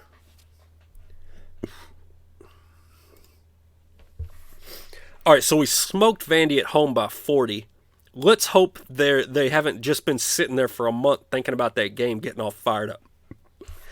Let's hope they don't have something weird and special for us here at Memorial Gymnasium. Let's hope we can get in and out of here with another win against another bad team. No, they had something weird and special. They sat there and thought about it for a month, and they upset us. No, stupid win. But those are the games that you still drop. Until your best players are juniors and seniors, or if they're those like elite one and done players, except in those 2 scenarios, you can definitely still lose games like that to bad teams when you're on the road. So, it sucks. All I can say is I hope they don't wander into us in the SEC tournament, because I'll be sitting around thinking about that crappy game for about the next 5 minutes here. Up until Vandy's season's over with. Not that I'm bitter or anything, but I am a little bit bitter. Let's see, we got the Gators at home. This should be a beating. So we're going to end up with a very good conference record. Assuming we don't blow this one. No need to finish the season on back-to-back letdowns. Oh, God. We made it closer than it should have been. But ultimately, we take care of business. We get the 3-point win. So let's take a look at the SEC standings. We're right here. We're in the top 3. We're tied for second with South Carolina. Ole Miss went 15-3 in conference. Quite an impressive season for the Rebels. See, somebody's wanting us to look at insights more often. I don't look at these very often at all, if ever. Points per game. Hold on a second. Bellarmine Knights, points per game leaders. How much you want to bet? It's on the back of my boy. Offensive rating leader, the Bellarmine Knights. Somebody remind me what conference they're in. I got to go look what they did.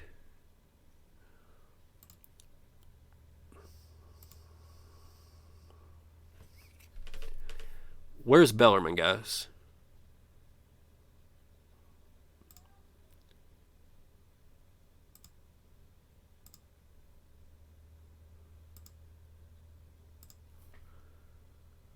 Two months behind him, and you're safe. Atlantic Sun. Bellarmine Knights went 11-4. That's right, baby. Preston Means and Dave Malloy. Dave Malloy definitely doing things and stuff. 10 points a game, 6 rebounds a game. Marquise Tebbs, that was not one of my players. Nor was Yvonne Kerr. But I love to see Preston Means and Dave Malloy definitely getting it done. Jason Treeley, they're not giving him playing time, so the coach is totally hosing this team. Man, if they were playing Treeley and Preston Means more, I guarantee this team would be doing significantly better than what they're doing. I honestly don't recognize any of these guards, so I don't know that I brought in any of them. But I know Treeley, Malloy, and Means were my recruits. But they're leading the way by Tibbs. So very, very interesting there. Malloy with 10 a game here on the scoring leaders. Second in rebounding. All right, well, I'm still taking credit for it. Doesn't matter what the stats say. I don't know why you remember it, but I appreciate it. Random task, phone dork. I appreciate it. I always forget where they were. Guys, we're in the postseason. We landed a killer recruiting class. We went 22-8. We went 13-5 in conference. We're headed into the SEC tournament as either the 2 or the 3 seed, and we're staring down a 4 or 5 seed in the NCAAs, depending on what we do in the SEC tournament. So we just got to get into it and see what actually happens here. Ooh, the Zags playing it close with Loyola Marymount. That's an interesting result.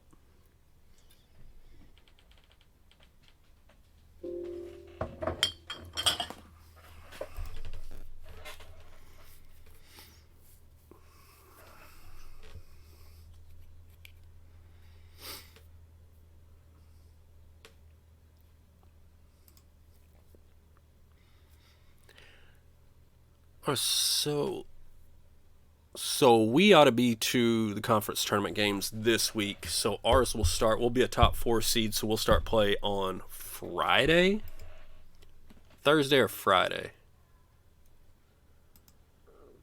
Look, all of the SEC historical elite are playing here in the opening round. You got Kentucky and Florida. I think I saw LSU in there.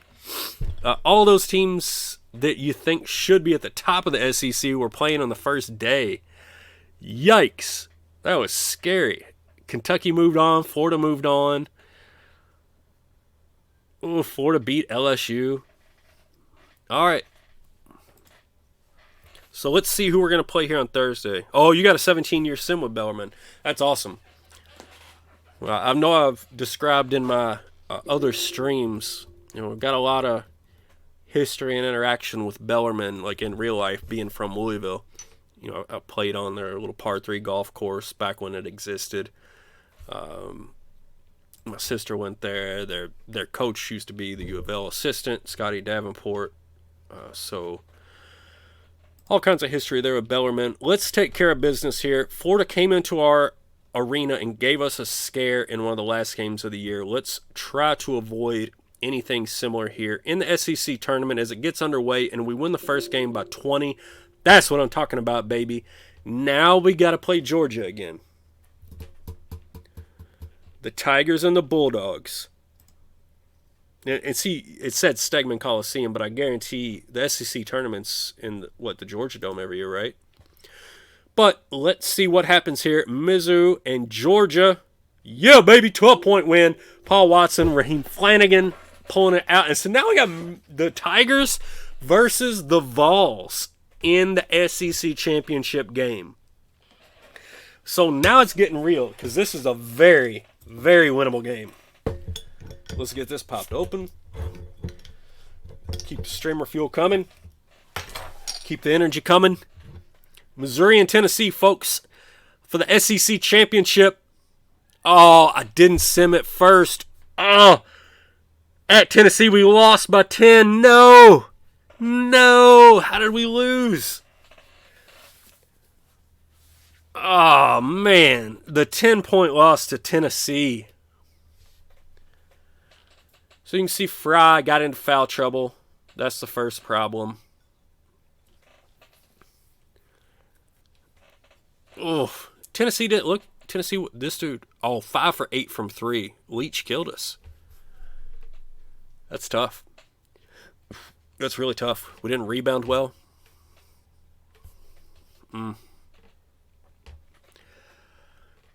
All right, well, tough first half. We played them better in the second half, but they were clearly the better team that night. So we close but no cigar there in the SEC tournament. But after that performance in the SEC tournament, I'm definitely feeling this is a 4 or a 5 seed type of year for Missouri.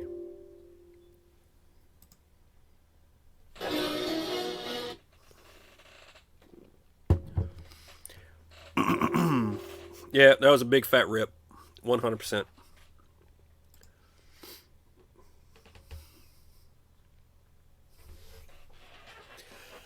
All right. It's all right. Bounce back up. Dust your shoulder off. Get ready for the real tournament, baby. This is where all the prestige is at. This is all the risk, all the reward. If we win winning the SEC tournament, that's great. That's a banner. We make an Elite 8 run. We make a Final 4 run. Like, there is prestige to be made right here. Let's get it. Lamar and Grambling. Oh, man.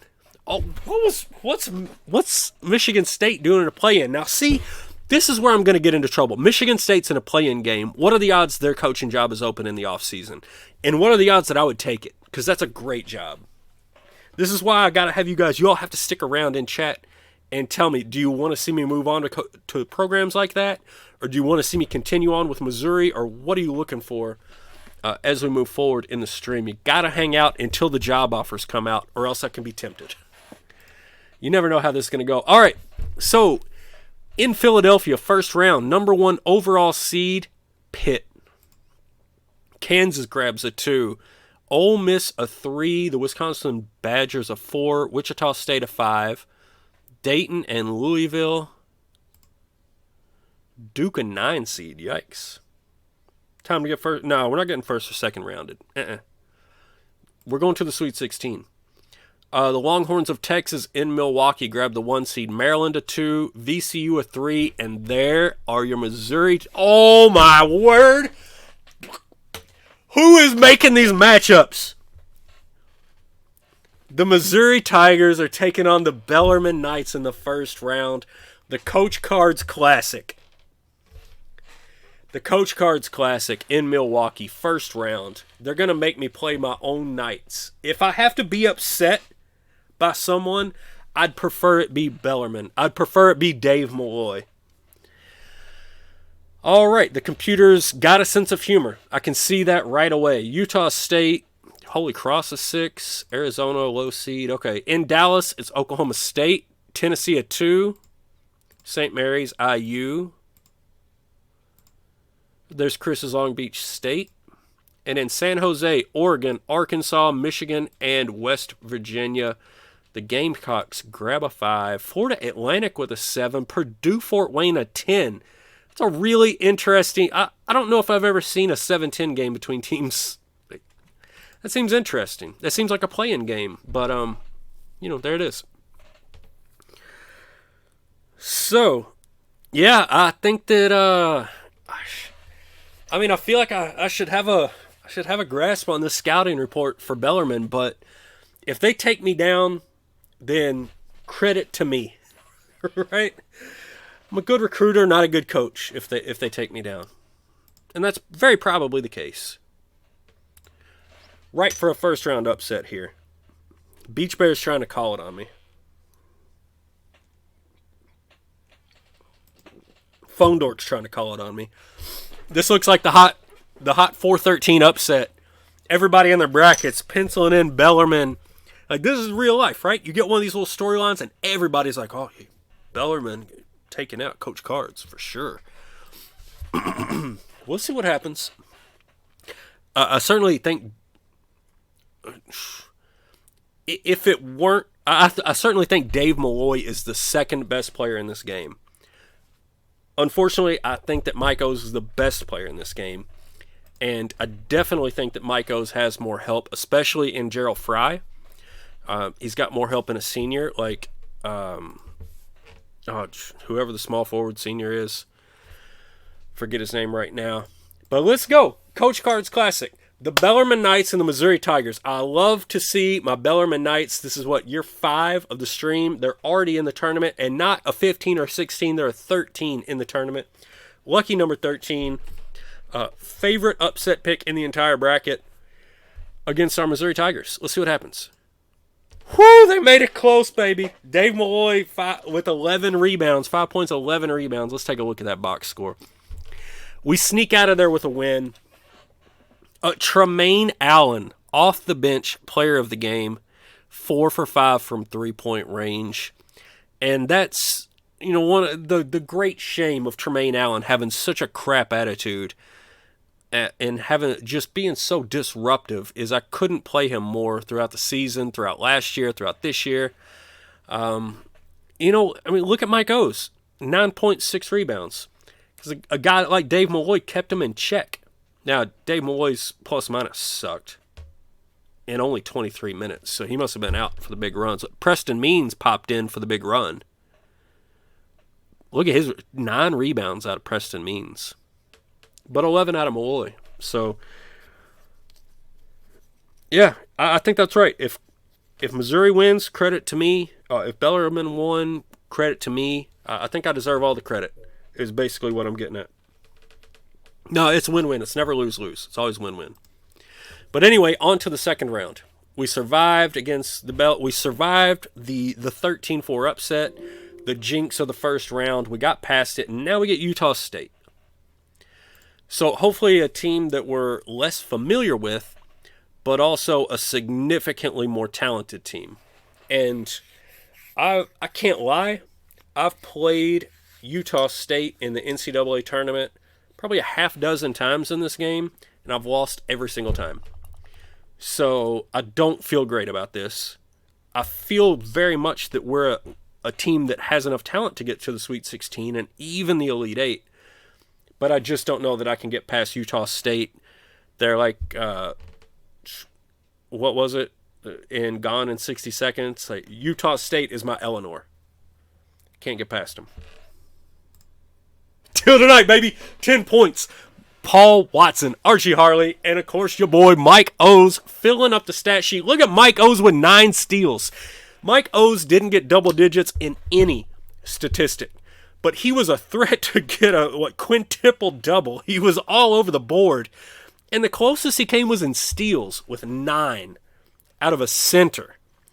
And Missouri makes the Sweet 16. So, I mean, here comes your we're launching this program into the stratosphere as far as it goes with prestige. We took it over at like 50. We're at 58. Now we've got the low 60s in our sights, aiming for the high 60s, baby. Aiming for the high 60s. What can we do in the Sweet 16? Oh, we got the 1 seed, the Texas Longhorns, where all of the talent in the entire Great Plains region resides. And we've got a chance right here to get a statement win over Texas. This would be huge, actually. Sweet 16 time, that's absolutely right. You can see there Kansas made short work out of Ole Miss. 14-point win for Kansas. All right, folks, it's the Sweet 16. It's the Tigers and the Longhorns. It's college basketball. It's the car. Oh, it's the Sweet 16. Loving it. We're 4 wins away from the national championship. Can we roll on? Can we push it to the Elite 8? Let's do it. Let's do it. Sure, I'm nervous. Let's do it. Oh, so close. It was so close. 81 to 83. We almost had it. Had it, then we lost it. Check out the box score. You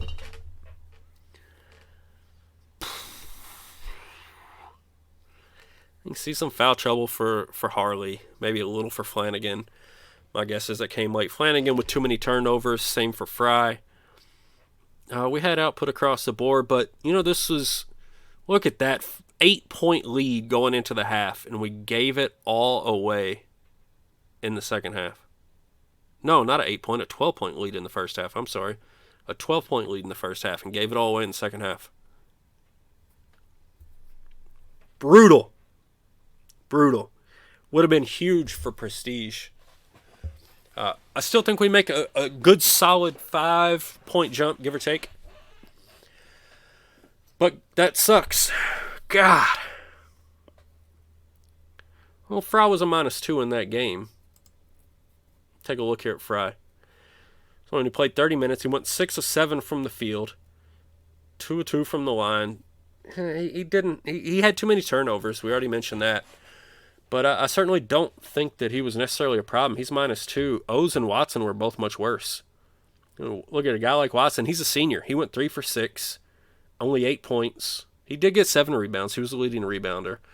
I just think it was an overall team loss. I think overall Texas is slightly better. And I think by next year, we'll have enough depth and talent to win games like this. But this year we don't. And that's all there is to it. O's was really one of the more disappointing players of the game. 3 of 12. And you got to think he's getting good shots. He got all his points at the line. I'm not cutting Fry. It's not happening. If he leaves, he leaves. So be it. I'm not cutting him.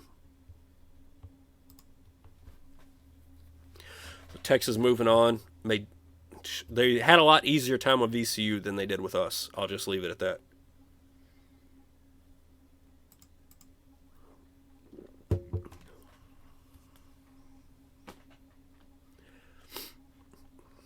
All right. As always, take a look at the road to the Final Four. So, in Philly, Wisconsin upset Pittsburgh to get to the Elite Eight, and then Kansas took care of them, so Kansas moves on. In Milwaukee, obviously, it was Texas over VCU. The 1 seed goes on there. In Dallas, Villanova North Carolina. Whoa! In Dallas, we had the 16 over the 1. We like to call that the Agalia Special. Oklahoma State loses to Sacramento State in the first round. Then North Carolina takes advantage of it. Villanova moves on out, and then Villanova grabs the spot in the Final Four from Dallas. Agalia Special right here. In San Jose, Utah upset Oregon to move on out. Utah made it all the way to the Elite Eight and then took out Michigan. So Utah, out here in the West, it went crazy. Philadelphia and Milwaukee were kind of tame. Dallas and San Jose were nuts. So we got Kansas versus Texas on one side. The winner of that game has to be the favorite for the championship. And then we got Villanova and Utah on the other side. So it should be interesting.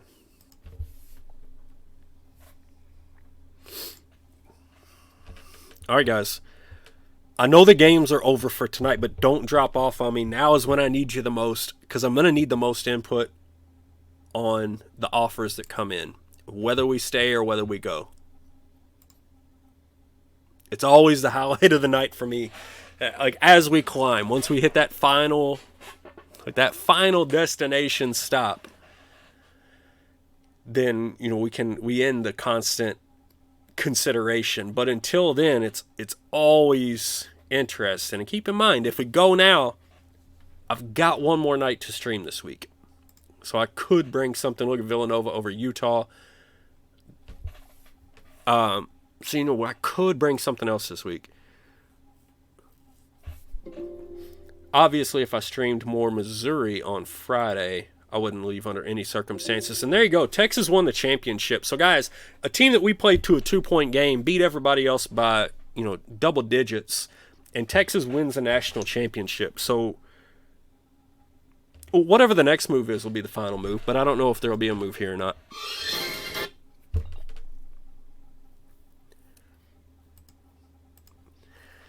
All right, so Kansas, Texas, Mike Adams. I think he won Defensive Player of the Year last year, actually.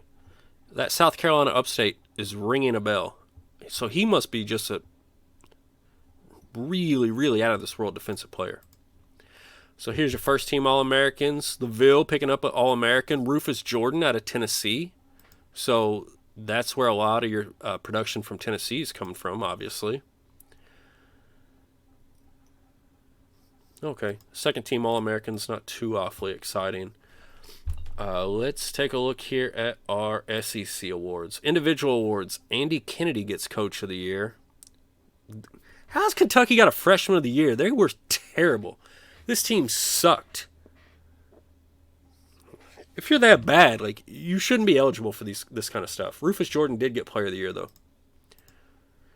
All right, so Alabama, Tennessee, Florida, Alabama, and Arkansas. Alabama all over the first-team All-Conference, and the second-team All-Conference, Texas A&M, and Mike O's made second-team All-Conference. So we're on the board, baby. We got some hardware. It wasn't an SEC championship. We didn't make the Elite Eight or anything, but Mike O's is on the board. Missouri with a second-team All-Conference All-American there. So we push forward. We push forward into the all-important job hiring process.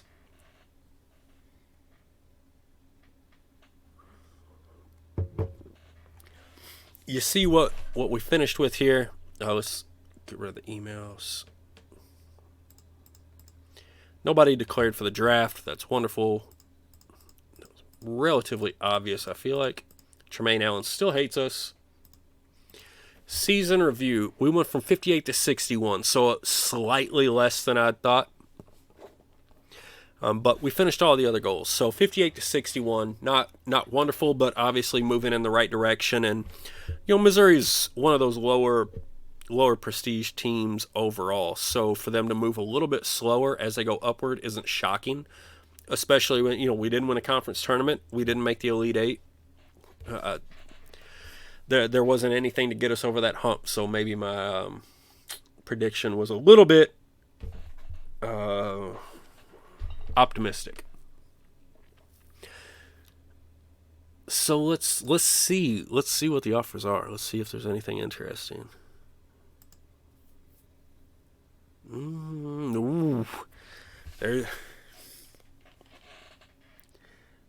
there's an interesting offer.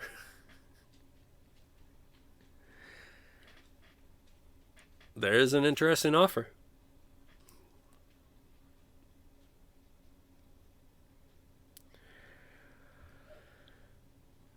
So UCLA, you can see Miami's back up again. And that was the other school we considered when we were also considering Missouri. So obviously whoever they hired did not work out. But we could take over UCLA here.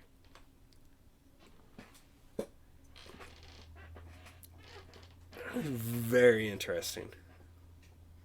So they got B+ facilities, A- academics. I mean, obviously nothing else here is interesting. Michelino wants us to go for UCLA. I need to hear from other people. We got a handful of people in here. Take New Hampshire. New Hampshire is a very, very interesting job offer. I'm going to pass on New Hampshire. No, I'm not considering Creighton. UCLA is very interesting. Certainly.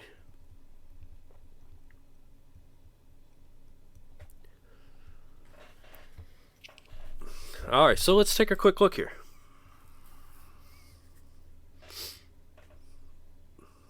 All right, so I might even take notes here. If I can find a pen. All right. So Missouri is got a budget of about $230,000. 61 prestige.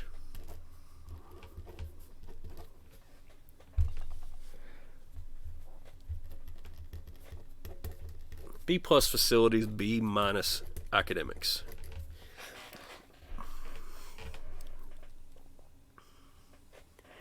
Random task says stay at Missouri. Okay. Voting is very much open. We're gonna once again, as almost every single week it seems like. This is the part of the stream where I'm gonna let you guys discuss it.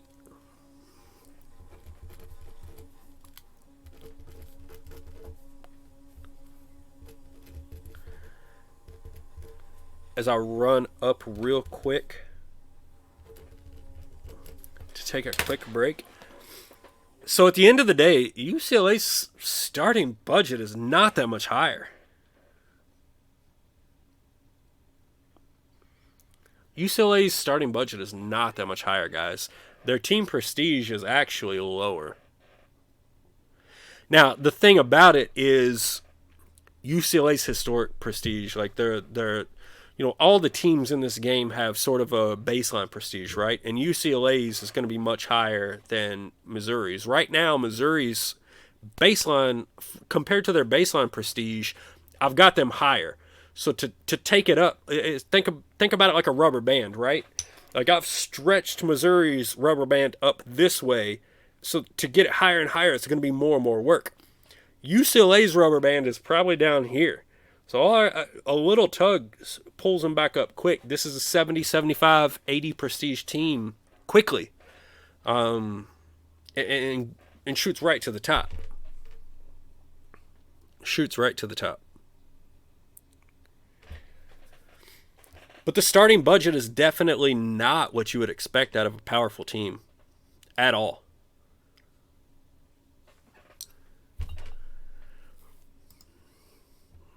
The 11 national championships. Whew. There's a lot of history out there at UCLA.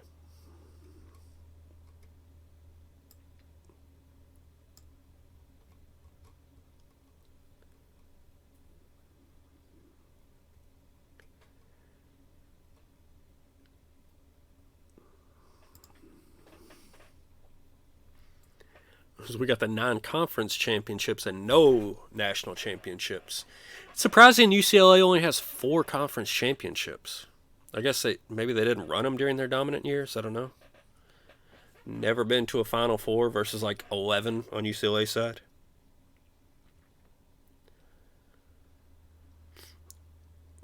All right, definitely an interesting argument. Definitely an interesting argument. I want to see one more time what UCLA's SAT minimum is. So it's a 980 as opposed to 920. Okay. All right, I'm going to think about this. Shout it out in chat. We got 14 people in chat. We've got like 3 votes. So that means there's still 10, 11 votes out there. Y'all need to shout it out. I'm very much 50-50 on it. Let me go up, take a quick break. See where we go from here.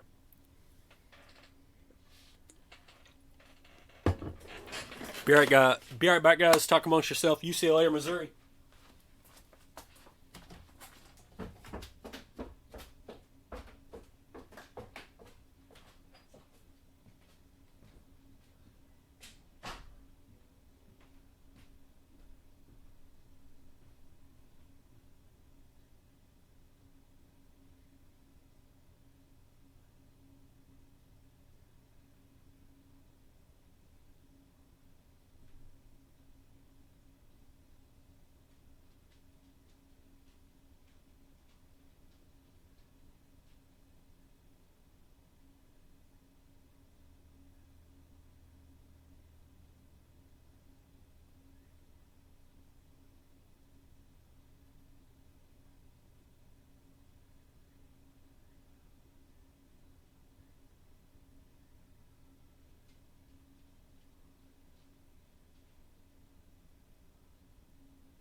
All right.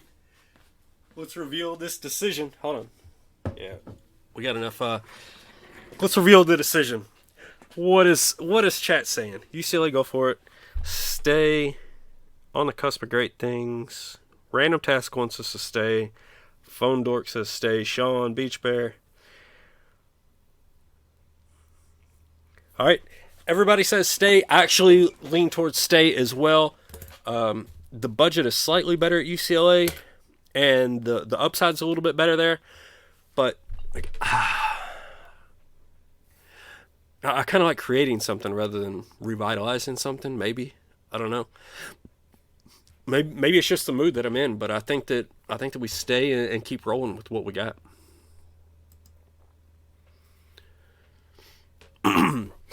If we leave, I would really prefer it to be to one of those schools that has like one of those $450,000 budgets that's just out of this world that you can do basically anything with.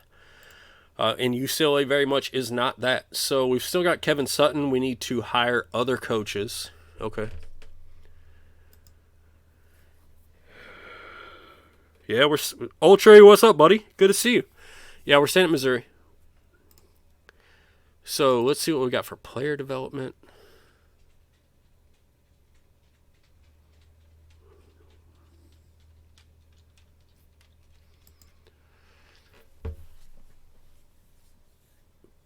No, that's very much true. It's just, what I was saying is Missouri's stretched higher where UCLA is going to be easier to pop back up. But there's still room to grow here with Missouri. That's for sure. All right, total budget. We want 30 for recruiting, another 30 for a gold report, and about 10 for camps. So 60, 70, 31, 60. So we got about 80,000 that we can spend on coaches here. So ideally that's like 50 and 30, right? Or maybe 55 and 25. Let's try here for Armon Gates.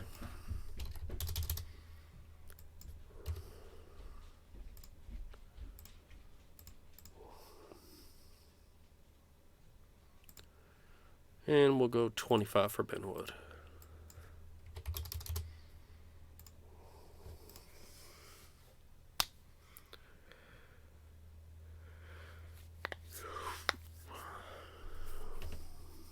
All right, so we got Gates.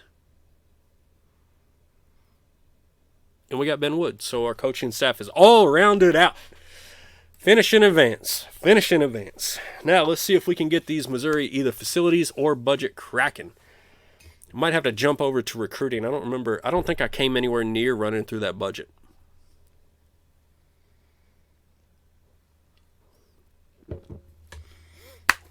Doing good, Old Trey. Thanks for asking, buddy. Really happy to see you back in the stream, back in the chat. Keeping us centered and staying on point here at he did want to play. Oh, he's kind of pissed at me. Hope we didn't lose Magnum in year one. That would suck.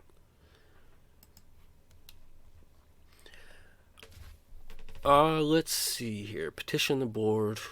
We need to see how much did we spend in recruiting. We still had less than 3,000. I feel like you could make a push for budget. Facilities are pretty decent. But I don't know how much we would get in budget. Let's just push the facilities and deal with the crappy in region recruiting. Upgrade these facilities, guys. Upgrade these facilities. What's up, Beardtown? Glad to have you. Not much. We're just out here winning games, making Sweet 16s and whatnot. We took the national in the Sweet 16. We took the team that eventually won it all to 2 points. I think that was our closest game of the whole tournament. I'm drinking Sweet Baby Jesus DeClaw Brewing. It's a chocolate peanut butter porter. It's extremely good. All right, let's see what we got. Denied. Just like our dreams from the Sweet 16 were denied. This was denied, so it's frustrating. So we're processed through the end of the season here, see what's going on.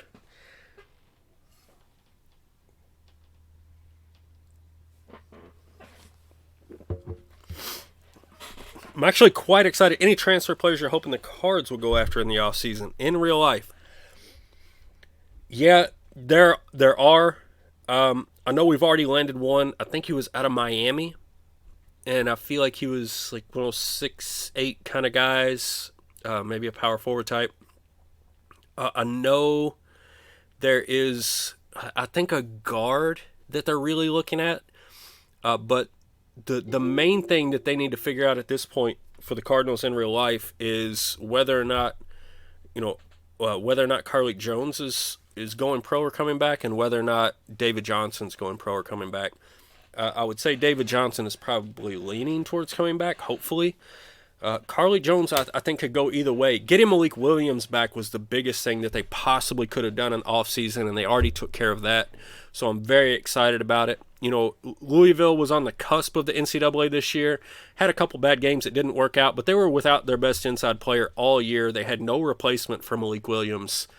Some of the freshmen like Jalen Withers tried, but Malik Williams was irreplaceable for them this year. Luckily, he's going to be back next year. He was out with injury for all but like 4 games this year. So he'll be back. They're bringing in a transfer at that position, and hopefully they can bring in 1 or 2 more of these highly rated transfers and make some kind of run next year, because past that, they're definitely looking at the NCAA hammer coming down on them. So who knows what's going to go on past that point. So here we are on May 1st. Get our budget, get our scholarships, check out our recruit class ranking. Oh, they're still hating on us. We're still not on the first page. It is ridiculous. Our recruiting class much, much better than that. Disagree. 35th. Underrated. The computer's hating on us. I protest that ranking. 35th. Get out of here. You got to be kidding me with that nonsense. All right. Once again, all that we can really afford is the Great Plains Premium Report. Leaves us $35,000.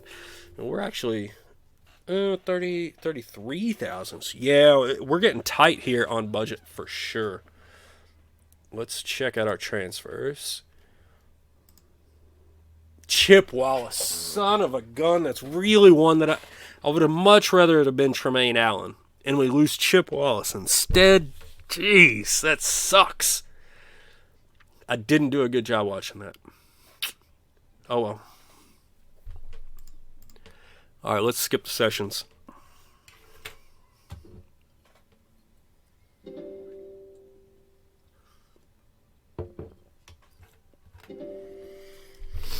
Let's skip the sessions, and then let's see, maybe we can get a sneak preview of next week going here.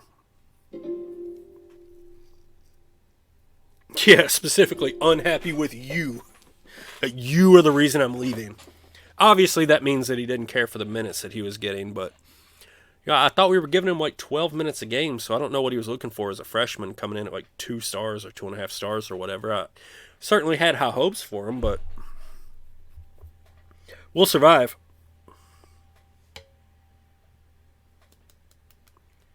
Well, $33K is a tight budget because we still haven't done our camps. We're going to spend another $8,000 to $10,000 on camps, so we're going to be right there with you with your $21,000 budget in the end. And we got 4 guys that we need to bring in. So summer travel. Let's see here. Delete summer travel. We're going to Indy and Houston. So see, there's another $8,700. So I mean, we're below 25, and that's, to be honest, too low. Especially trying to bring in 4 recruits.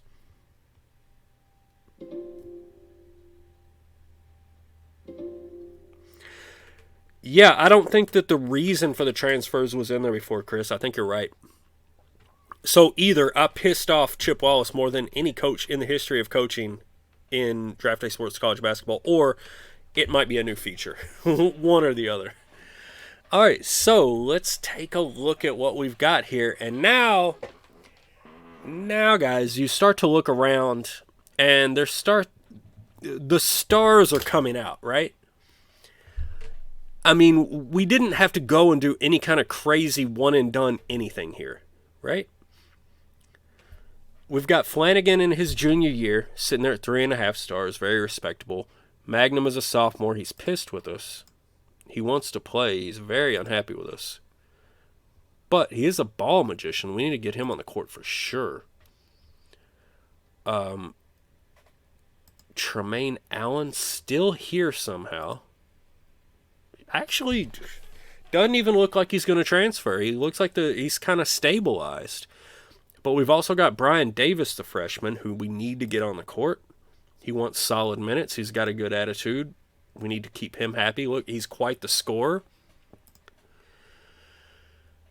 You move on. Brian Best, the senior, looking good. Gerald Fry still got a terribly bad attitude, disruptive force, but he stayed, right? We kept him happy somehow, and he stayed. And he's also a pretty decent scorer. Ty Person moving right along. You'd love to have Chip Wallace right in here to add some depth to this. You know, not everything works out in our favor. But then we have Mike O's, which obviously we know what we've got in Mike. And then we add Bryce Wyndham in there. Look at the defensive rebounding out of Bryce. Look at the scoring out of Bryce. So, I mean, we just keep adding and adding to the talent level on here. Yeah, there's a lot of red faces, and I addressed that at the top of the stream. At this level, when you're trying to hit on those like middling players, the more talented ones a lot of times have a bad attitude. I don't know what it is about this level. Like, once you hit the elite level, you can pull in elite level players and they have good attitudes. In this weird sort of middle level, you get either really talented players that have crappy attitudes or untalented players. And, I mean, if you have to make a decision between the two, it's obvious which way you go. But it is frustrating to have all the red faces. I would definitely like to pick that up. But, I mean, a guy like Mike O's, what are we going to do with that? He's got a good work ethic. He's just not friendly. He loves us. He's SEC second team back-to-back years. And he just doesn't get along with his teammates. Like, there's no fixing that. Not all of them go hand in hand, no.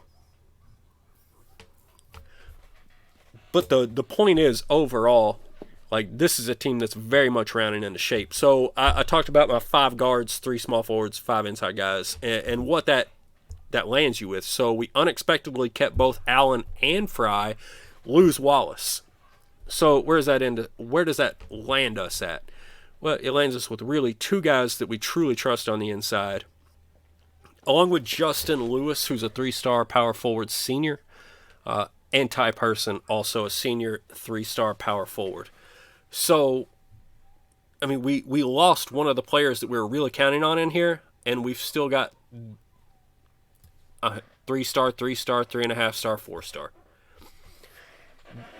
This is absolutely a team that should, we're not going to be rooting for them to make a Sweet 16. We're going to be expecting this team to make a Sweet 16 and expecting them to move on even further than that. Let's take a look here at the roster. Let's look at these ratings, because the ratings are where you can really start getting a feel for a team. Guys, go back and look at what the ratings were when we took this team over, and look at this team now. Look at the scoring ratings. Like, you can look over here. If all you want to look at is stars, that's fine. You're not going to, I don't even think you see a huge difference. You might see more consistency, especially in the potential.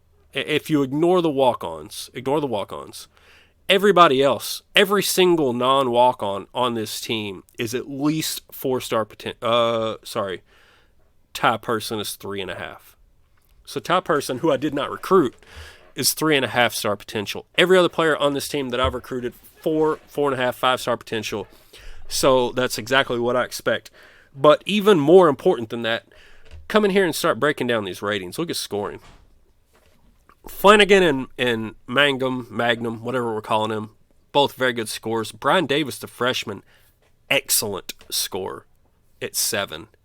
I mean, he's not elite. He's not an 8, 9, 10 kind of guy.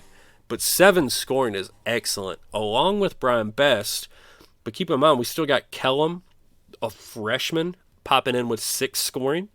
We've still got Gerald Fry, who we still very much want to be on the court. We're going to have a tough time trying to figure out who to play here between Best and Fry. Fry's got the better jumper. Best is a little bit better scorer.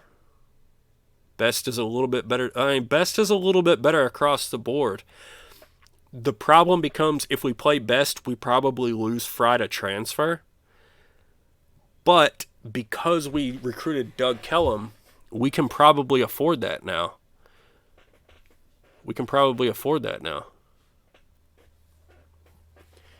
What's Doug Kellum's?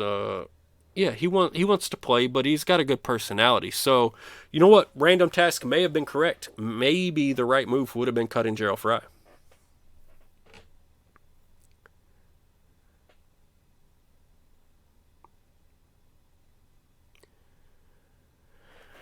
Yeah, the attributes over the stars, that's 100% correct. And we could certainly continue to develop Fry, but we could also just develop Kellum and have a player with, Fry wants starters minutes, but we could start Best and let Kellum be a backup, develop Kellum. He develops as a backup without having a shitty attitude. Fry transfers out. We free up the scholarship. Kellum starts next year. What's the downside there?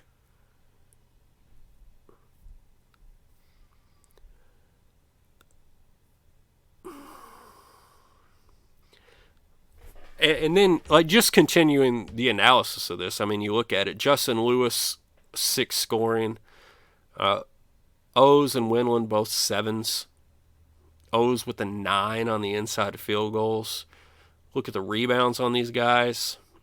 I mean, obviously, O's is far and away the best. Bryce Winland was actually the best rated defender on the team. So if I had to take a wild guess, I would say O's starts, Windland starts at power forward, and maybe Lewis is the backup rotational big man. Person, not much of a scorer, not as good of a defender as Lewis, not as good of a rebounder. I don't know why Person was playing over Lewis last year, unless I just didn't look closely enough at the ratings. Lewis, to me, clearly the better player of the two. So I think that O's and Windland are starters at the power forward and center. Lewis is the rotational. Best starts at the 3 with Kellum as the backup. We probably just hang Fry out to dry. I mean,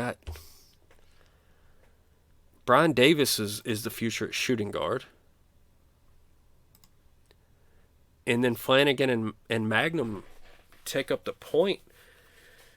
And Fry's the odd man out. And you know what? Maybe his talent and his potential say that he should play, but sometimes in life when you're a jerk, it comes back and bites you in the butt, and that's what's happening here to Gerald Fry. I mean, even though we gave him starters minutes last year, just nothing doing here. He's a disruptive force, so I think Random Task might have been right. He might end up getting cut. Check Lewis's ratings from last year.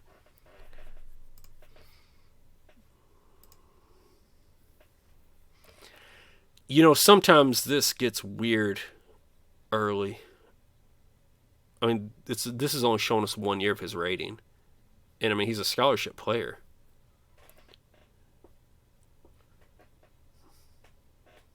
So I don't know what's going on there. Unless you've got a suggestion there, Random Task. I don't know what's going on there. Guys, we are 10 minutes away from Wolverine Studios kicking off with the WSBA. I gave you a little bit of a look over what this team is going to look like next year. Why don't we go ahead and set up our recruiting board for next year? Maybe, Chris, if you're around, maybe you could bounce in or remind me how to raid. But we're going to try. If you guys can stick with me for 10 more minutes, then you can jump in and check out Wolverine Studios, the man himself, Gary Gorski, running the second round of the WSBA playoffs, and there are loads of ridiculous matchups ready to come to you guys tonight from the WSBA playoffs. So stick with us. We're going to raid that stream as soon as he goes live. It should be in the next 10, 11 minutes, something like that. Yeah, Beardtown, the team looks stacked. That's absolutely right. And that's why I say, all you got to do, just be consistent. Bring in talent every year. Let it backfill, and then even if you get a guy like Fry, he's a talented player. We've got other guys that can take his spot now. So if he wants to be a disruptive force, he can go somewhere out in the transfer portal and do that. Start a raid. Yeah, I don't think that we did it. What's up, CTG? Glad to see you folks. Glad to see you guys. We're kicking butt here. We had a great stream. We're about 2 hours and 20 minutes now. We had a good season. We made the SEC Championship Finals. Fell a little bit short there. In the Sweet 16, lost to Texas by 2. Only team to keep it within 10 of Texas in the entire tournament. Texas took home the championship. All right, Chris, you're going to be able to move it? Cool. Random Task says staying at Missouri is the right move. I appreciate that. I think so as well. Beardtown's going to stick around for the WSBA playoffs. CTG's just been lurking. All right, so you've been watching. You've seen what we did. Let's check out, guys. We got 10 minutes here to play around. If y'all have questions or anything in chat, shout it out. We got 10 minutes to freelance here. You know, do your Bob Ross, whatever you want. I'll paint where you guys say paint. Let's check out this 2025 Pro Draft first. Look at Tech. Oh, my God. Look at Texas. That's the team that we stayed within 2 points of, folks. They had the number 2, 3, and 4 pick in the NBA draft. They won the championship. They got 3 of the top 4 players in the country. And we were that close. That close. And look at the talent that we added. And look at the depth that we developed and added. Like, we're coming. Missouri's coming, baby. There's no stopping this train. There's no stopping it.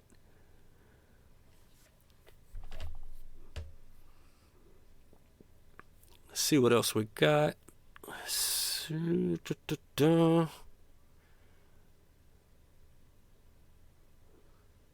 right. I don't see anything else on that list unless you guys do. CTG needs a break from time to time putting in work. Come on, man. Playing these games didn't work. You know it's fun. I'm having fun. You got to be having fun, right? Said, let's see how the coach progressed. I like that idea. We're 40 years old now, and we're up to 69 recruiting, 72 scouting. I mean, I feel like we're moving about 3 or 4 a year. Let's see here. From 24 to 25. What do we want? I want to look at recruiting. 66 to 69, so that's 3. Scouting, 70 to 72. I feel like scouting usually moves slower. Maybe it's because I hire bad scouts. So yeah, every skill point moved 4 to 5. And reputation went 49 to 54. So all of that's headed in the right direction, certainly. We started off here with straight up 55s. And now we're pretty much like straight up 70 to 75. So in, 4 years, 5 years? 5 years.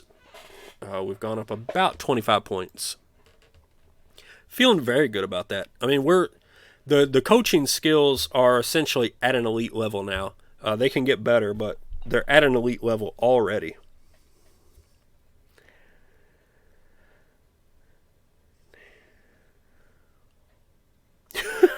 Beardtown says he tried hard to recruit an international big man. He committed to the rival and dropped 42 on him. Oof. My word. That is a giant oof. Oh, man. You know what? Chris, I think from the Twitch homepage here, I just hit Raid Channel and can select Wolverine Studios. So I don't think that's an issue. I think I can pull this off just as soon as he goes live. So let's take a look at the recruits that we're going to have. All right, we got 5 scholarships opened up. Obviously, the one from Chip Wallace, and then we're losing 4 other players. So we desperately need to take a look here and see where all of that depth is leaving from. We are losing. All right, so let's see. We got 2 point guards that'll still be here. We think Brian Davis will still be here. Tremaine Allen is an anomaly. We have no idea. Shannon Warren will definitely be gone. So at best case scenario, we have 4 guards. We need a guard. This is, guys, I don't know why I do this analysis every year. I always end up with 10 at each position. We need a guard. I don't care if it's a point guard or shooting guard. We want the best guard available. Small forward. We need a small forward.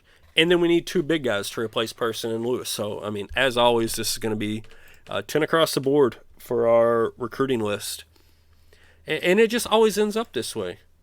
I mean, there's times when you only have 1 scholarship offer and you need something very specific. But usually by the time you get to that point, you just go best available. And I do the same thing anyway. So, all right, we're sticking in the Great Plains region.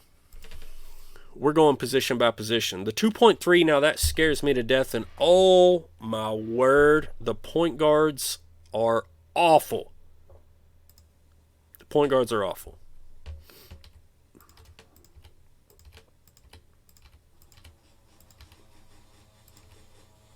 Oh my goodness, that's a rough watch list, guys. Very rough watch list. Hopefully we get some better talent at other positions. We will add this shooting guard. 2, 3, no.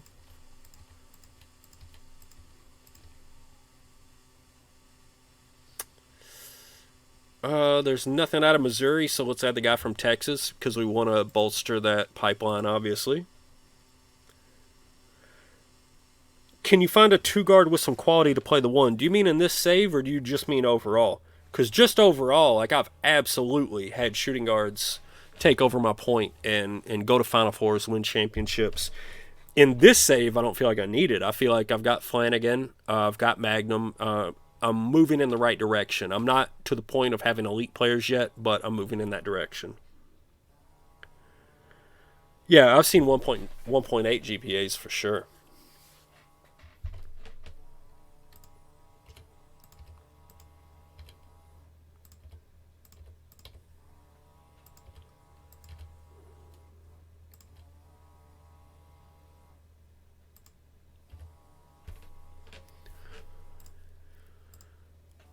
All right, at the power forward one.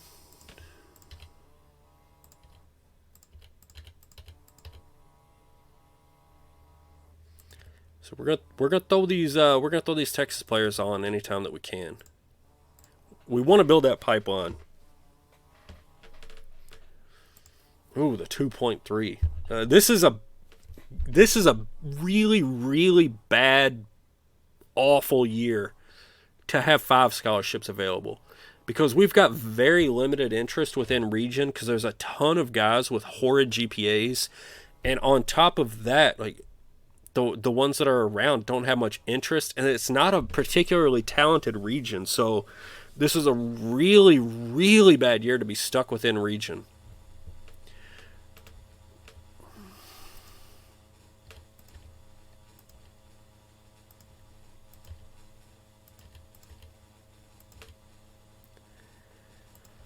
Guys, this is ugly.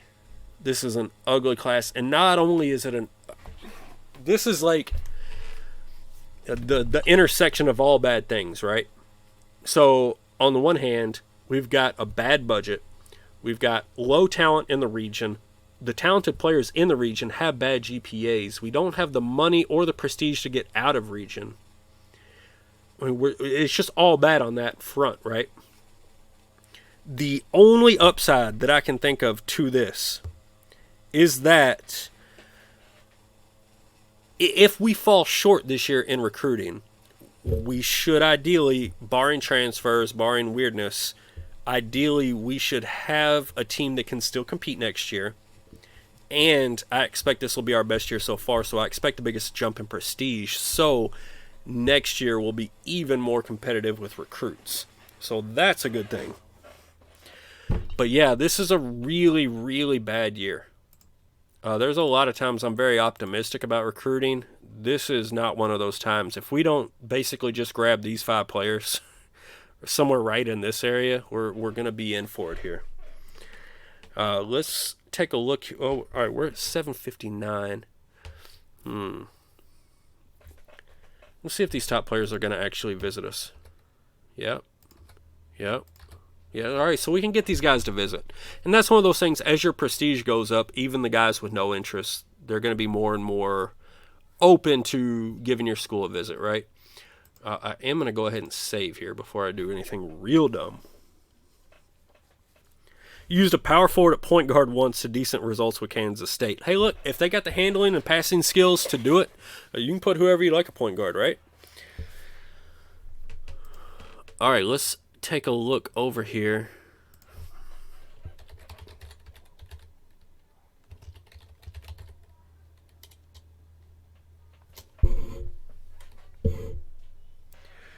Be a good idea to recruit outside of state, even if bad, to get a pipeline going on a bad talent year. Yeah, maybe.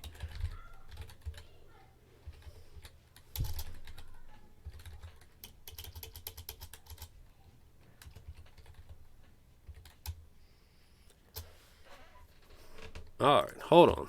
My rating is being weird.